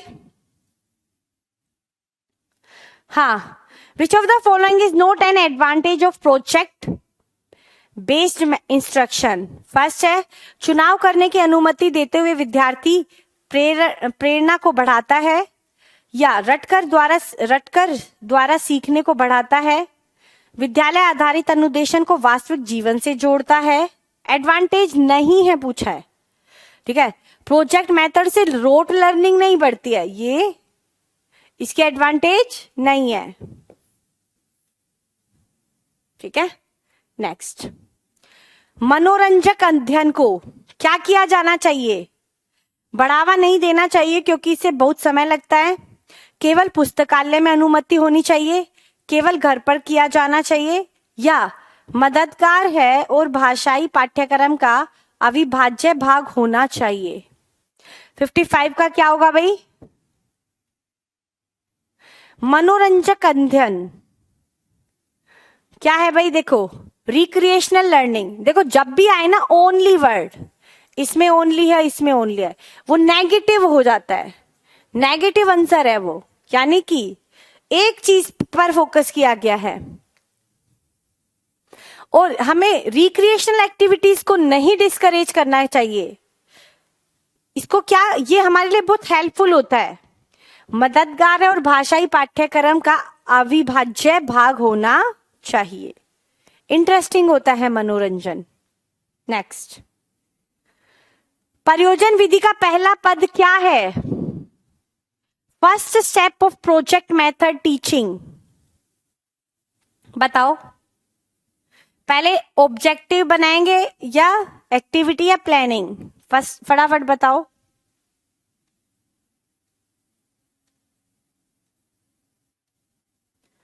प्रोजेक्ट मेथड में अब ऑप्शन के अकॉर्डिंग चलना है, पहले हमें ऑब्जेक्टिव्स पता होंगे, ऑब्जेक्टिव के बाद हम प्लानिंग करेंगे, प्लानिंग के बाद हम एक्टिविटी सेलेक्ट करेंगे, एक्टिविटी के बाद हम वर्क करेंगे। तो इसका आंसर क्या होगा, first is determining of objectives. Next, हाँ, यदि 2 या 2 से अधिक शिक्षण विधियों को मिलाकर शिक्षण किया जाए तो उसे क्या कहा जाता है,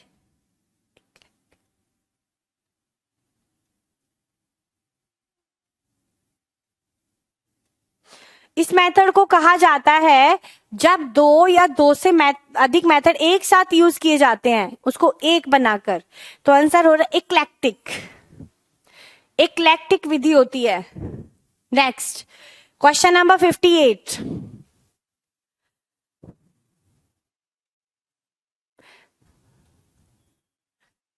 यदि एक विद्यार्थी कक्षा में भाग लेने से संकोच करता है तो आप उससे प्रश्न नहीं पूछोगे, जिन प्रश्नों के उत्तर वह दे सकता है केवल वही प्रश्न पूछोगे, या उन प्रश्नों को नहीं पूछोगे जिनके उत्तर उसके सामर्थ्य से बाहर है, जिसके कारण वह कक्षा में उपहास का पात्र बन सकता है, या उसे केवल तब प्रश्न पूछेंगे जब उनके अंदर उत्तर देने के लिए उत्साहित होगा। 56 क्वेश्चन पूछा है, देखो जो प्रोजेक्ट मेथड है ऑप्शंस में सबसे बढ़िया क्या है, सबसे पहले हम ऑब्जेक्टिव ही तो डिसाइड करेंगे, उसके बाद प्लानिंग होती है। तो इसका आंसर क्या होगा, ऑब्जेक्टिव। इसका आंसर क्या है भाई, सी। क्यों, अगर कोई बच्चा आंसर देते हुए बहुत घबरा रहा है तो टीचर को पहले वो आंसर पूछने चाहिए जिनका वो आंसर दे सके, और बच्चे उसका उपहास ना बनाएं। अगर उपहास बनाएंगे तो दोबारा आंसर देगा ही नहीं और उसमें हेजिटेशन बढ़ेगी।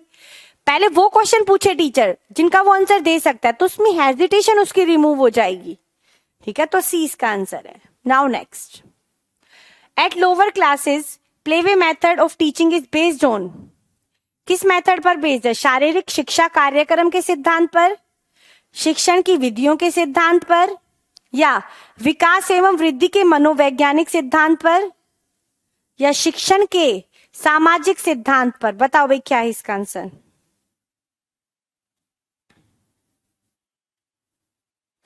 Playway method.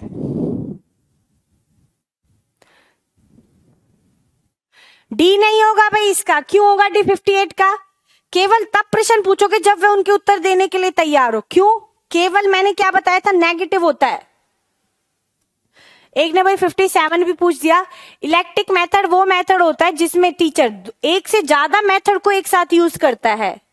ठीक है, नेक्स्ट क्वेश्चन नंबर 59। ये क्या है भाई? जो प्लेवे मेथड है वो किस पर आधारित है? Psychological principle of development and growth. Psychological का मतलब है जिसमें बच्चों के अनुसार सब कुछ है, चाइल्ड सेंटर।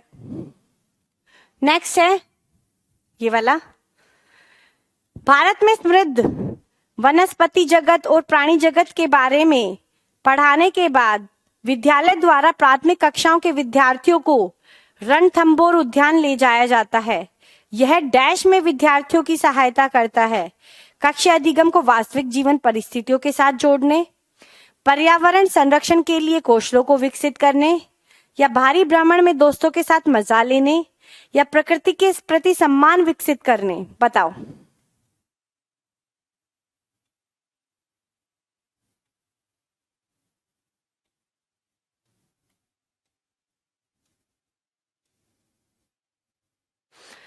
क्वेश्चन नंबर 58 एक बार दोबारा समझ लो भाई।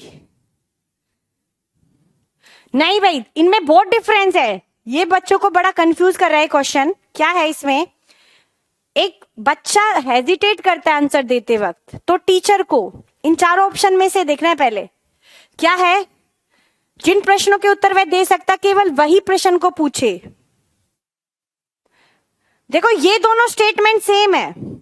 केवल तब प्रश्न पूछे जब उसके उत्तर देने के लिए वह उत्साहित हो। जरूरी नहीं है जब ही पूछो जब बच्चा उत्साहित हो, टीचर कभी भी पूछ सकता है। ठीक है, और जिन प्रश्नों के उत्तर दे सकता केवल वही क्वेश्चन पूछ लिए जिनके वो दे सकता है, तो उससे उसका कॉन्फिडेंस डेवलप नहीं होगा। अब क्या होगा? उससे जब प्रश्न पूछो, क्या है इसमें? उन प्रश्नों को नहीं पूछेंगे जिनके उत्तर, उन प्रश्नों को हमें नहीं पूछना चाहिए जिनके उत्तर वो ना दे सके। जिनके दे सकता है या दे देता है वही प्रश्न पूछ लो। ठीक है, नाउ नेक्स्ट। इसमें टीचर क्या कर रहा है? कोरिलेट कर रहा है उसके वास्तविक जीवन से। नेक्स्ट क्वेश्चन है, एक विज्ञान शिक्षिका श्वसन प्रकरण पढ़ाने के बाद परीक्षा का आयोजन करती है और यह देखती है कि अधिकांश विद्यार्थी श्वसन और सांस लेने के बीच अंतर को नहीं समझते। यह किसके कारण हो सकता है? वह उनकी कक्षा अध्यापिका नहीं है, विद्यार्थी प्रश्न को सही तरीके से नहीं समझ सके, या शिक्षिका की कक्षा में प्राय बहुत अनुशासनहीनता रहती है, या वह कक्षा में प्रभावी तरीके से संबंधित संकल्पना को व्याख्या नहीं कर सकी। बताओ इसका आंसर। इसका आंसर क्या होगा? टीचर बच्चे क्यों नहीं समझ सके? क्योंकि वो अच्छे से टीचर रिप्रेजेंट नहीं कर पाई, कंसेप्ट को इफेक्टिवली नहीं समझ पाई। बच्चों में कमी नहीं निकालनी, टीचर में कमी निकाल सकते हो। नेक्स्ट, समस्या समाधान प्राय उन विद्यालयों में सफल है जहां केवल उच्च शैक्षिक उपलब्धि पर ही बल दिया जाता है, या अध्यापक केंद्रित शिक्षा शास्त्र प्रभावी है, या परिवर्तनशील लचीली पाठ्यचर्या है, या homogeneous group of student are present in the class. बताओ क्या आंसर होगा इसका?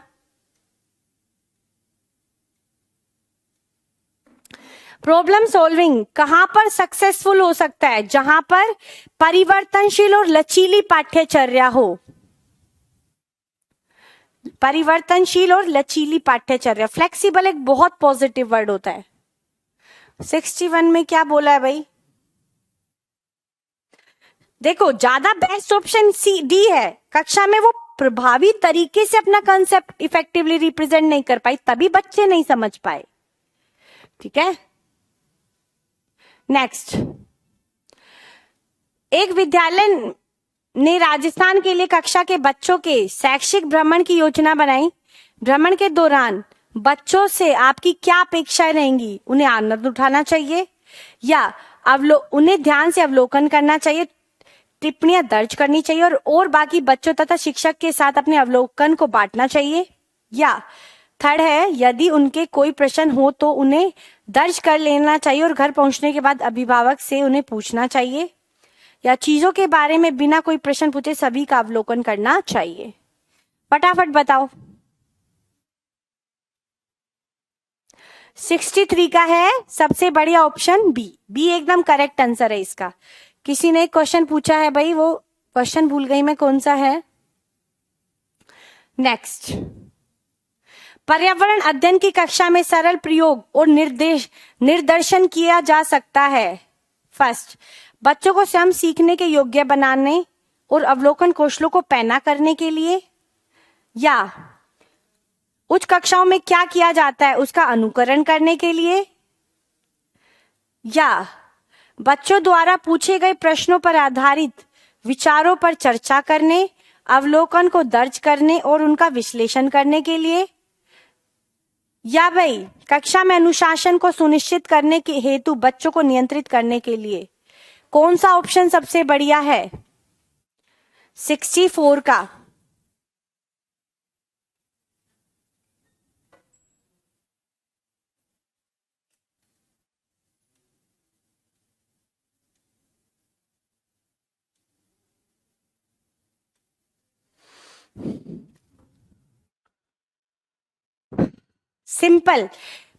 simple experiment and demonstration can be performed in class।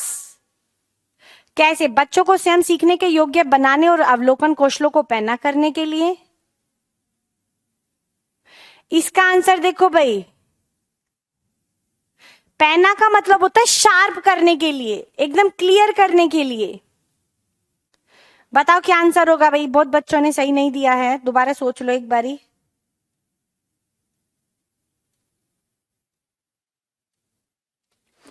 देखो, सिंपल जो एक्सपेरिमेंट होता है और डेमोन्स्ट्रेशन इसमें हो रहा है। कुछ बच्चों ने सी दिया है, बच्चों द्वारा पूछे गए प्रश्नों पर आधारित विचारों पर चर्चा करने, अवलोकन को दर्ज करने तथा उनका विश्लेषण करने। नहीं, बच्चों को देखो, बच्चों को स्वयं सीखने के योग्य बनाना और अवलोकन कौशलों को पैना करना, ये है इसका आंसर। क्या है इसका आंसर? फर्स्ट। सी क्यों नहीं है? क्योंकि ये इससे बेस्ट ऑप्शन है जिसमें बच्चे स्वयं करेंगे। ठीक है, अगर जो बच्चों ने प्रश्न पूछे आप उनका आंसर दे दोगे, अवलोकन को सिर्फ दर्ज करा है और फिर उसका विश्लेषण किया है, तो ये सब चीजें टीचर कर रहा है, ना कि बच्चा। आंसर कौन सा देना है? जिसमें बच्चा चीजें करता है, तो आंसर क्या आएगा? फर्स्ट। नेक्स्ट, 65, विशेष रूप से प्राथमिक स्तर पर विद्यार्थियों की सीखने संबंधित समस्याओं को संबोधित करने का सबसे बेहतर तरीका है। फर्स्ट है भाई, सरल और रोचक पाठ्य पुस्तकों का प्रयोग करना, कहानी कथन पद्धति का प्रयोग करना, अक्षमता के अनुरूप। देखो क्या है इसमें बेस्ट वे, प्राइमरी, अक्षमता के अनुरूप विभिन्न शिक्षण पद्धतियों को प्रयोग करना, जैसे जैसे डिसेबिलिटीज है उसके अनुरूप यूज करना। भाई थोड़ा जल्दी चलना पड़ेगा, क्वेश्चन ज्यादा है। गणित में किस विधि से प्राय हम सूत्र तथा नियमों को की सहायता लेते हैं? कौन सी विधि है जिससे हम सूत्रों की सहायता लेते हैं? इसका आंसर होगा डी। थोड़ा जल्दी चलना पड़ेगा भाई। नेक्स्ट, छोटी कक्षा में गणित विषय में रुचि उत्पन्न करने के लिए पढ़ाने का तरीका होना चाहिए। कौन सा होना चाहिए? रिक्रिएटिव एंड गेम।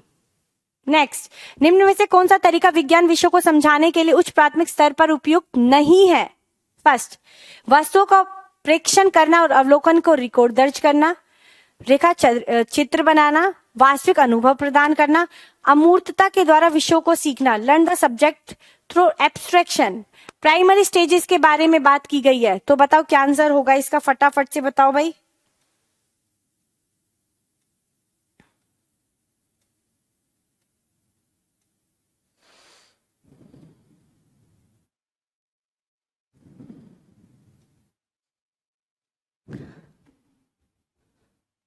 बताओ क्वेश्चन नंबर 68 का आंसर क्या होगा आप लोगों के अकॉर्डिंग।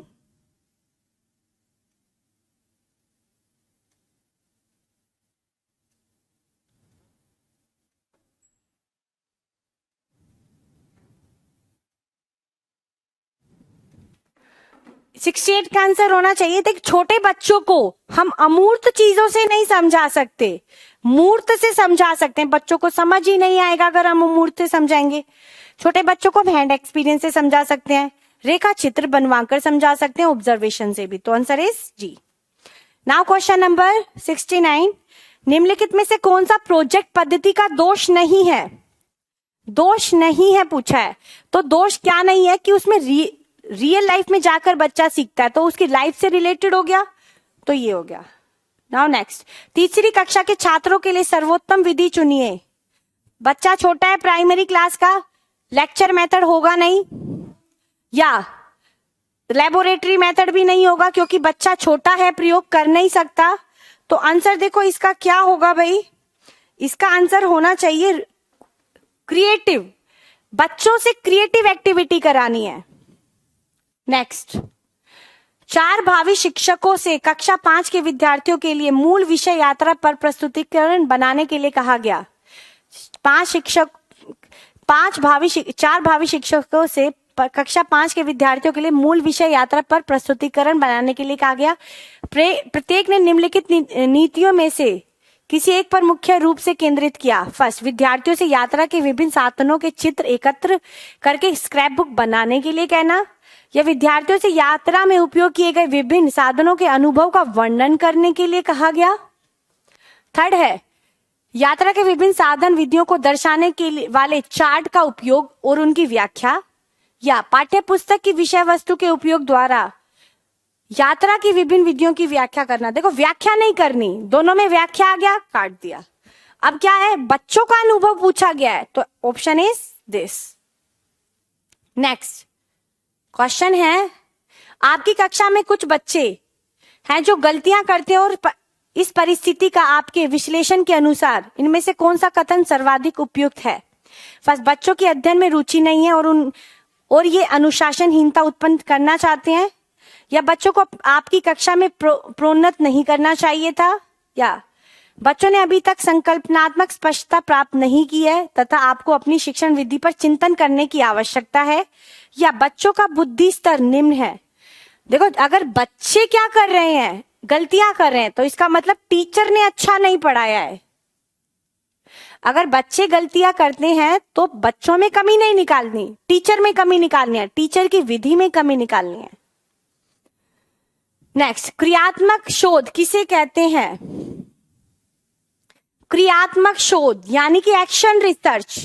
एक्शन रिसर्च दिया किसने था, स्टीफन एंड कोरे ने 1963 में ये वाला कंसेप्ट दिया था। एक्शन रिसर्च वो रिसर्च है जो स्कूल संबंधित समस्याओं से रिलेटेड है, जैसे कि प्रयोगशाला की नियंत्रित परिस्थिति में किए गए शोध। नो, एक सिद्धांत का विकास करना, सिद्धांत विकसित नहीं किए जाते इसमें, या ऐसा शोध जो स्थानीय वातावरण स्वयं से में किसी समस्या के तात्कालिक समाधान के उद्देश्य से किया जाता है। इसमें क्या होता है, एक्शन रिसर्च में कोई स्कूल से संबंधित प्रॉब्लम आई, इमीडिएट प्रॉब्लम, उसको इमीडिएट सॉल्यूशन देने के लिए, तुरंत समाधान प्रदान करने के लिए एक्शन रिसर्च किया जाता है। इसका क्षेत्र बहुत छोटा होता है, सिर्फ स्कूल की समस्याएं ही इसमें आती हैं, जैसे कि बच्चे स्कूल से भाग रहे हैं, एग्जाम अच्छा नहीं, मतलब बच्चों ने एग्जाम नहीं दिया, एग्जाम खराब, रिजल्ट खराब आया, डिसिप्लिन प्रॉब्लम है बच्चों में, कोई भी प्रॉब्लम जो स्कूल से रिलेटेड है वो किसमें की जाती है, एक्शन रिसर्च में। ठीक है, अब किसी का कोई डाउट है तो पूछ लो। 73 क्वेश्चन हमने कर लिए हैं। बताओ भाई, कोई डाउट किसी का? डाउट पूछ लो, अब कुछ मिनट्स बाकी हैं।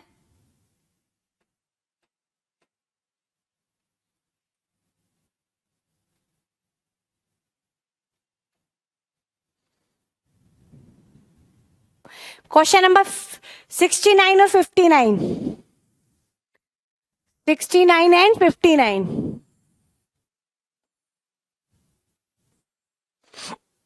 हाँ, प्रोजेक्ट विधि का कौन सा दोष नहीं है? देखो, प्रोजेक्ट विधि कॉस्टली है, ये दोष है। इसमें संदर्भ बुक का कोई मतलब ही नहीं होता।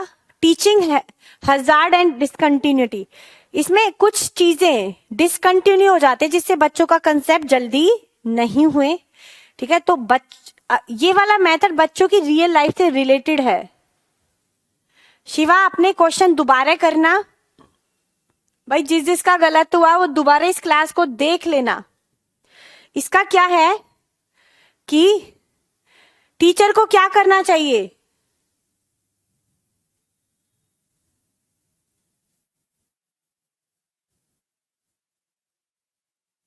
एक विद्यालय ने राजस्थान कक्षा के बच्चों को के शैक्षिक भ्रमण की योजना बनाई। भ्रमण के दौरान बच्चों से आपकी अपेक्षाएं क्या होगी? कि बच्चे ध्यान से अवलोकन करें, टिप्पणी दर्ज करें और बाकी बच्चे और तथा शिक्षक के साथ अवलोकन को बांटना चाहिए। इसका आंसर सही है। ठीक है, तो अब भाई नेक्स्ट क्लास है किसकी? एसएसटी पेडागोजी की है, उसमें भी हम क्वेश्चंस करेंगे। तो फटाफट से आओ और मुझे उस क्लास में आकर बताना आप लोगों ने कितने क्वेश्चन सही किए। ठीक है, तो फटाफट से नेक्स्ट क्लास में मिलते हैं। Bye, take care.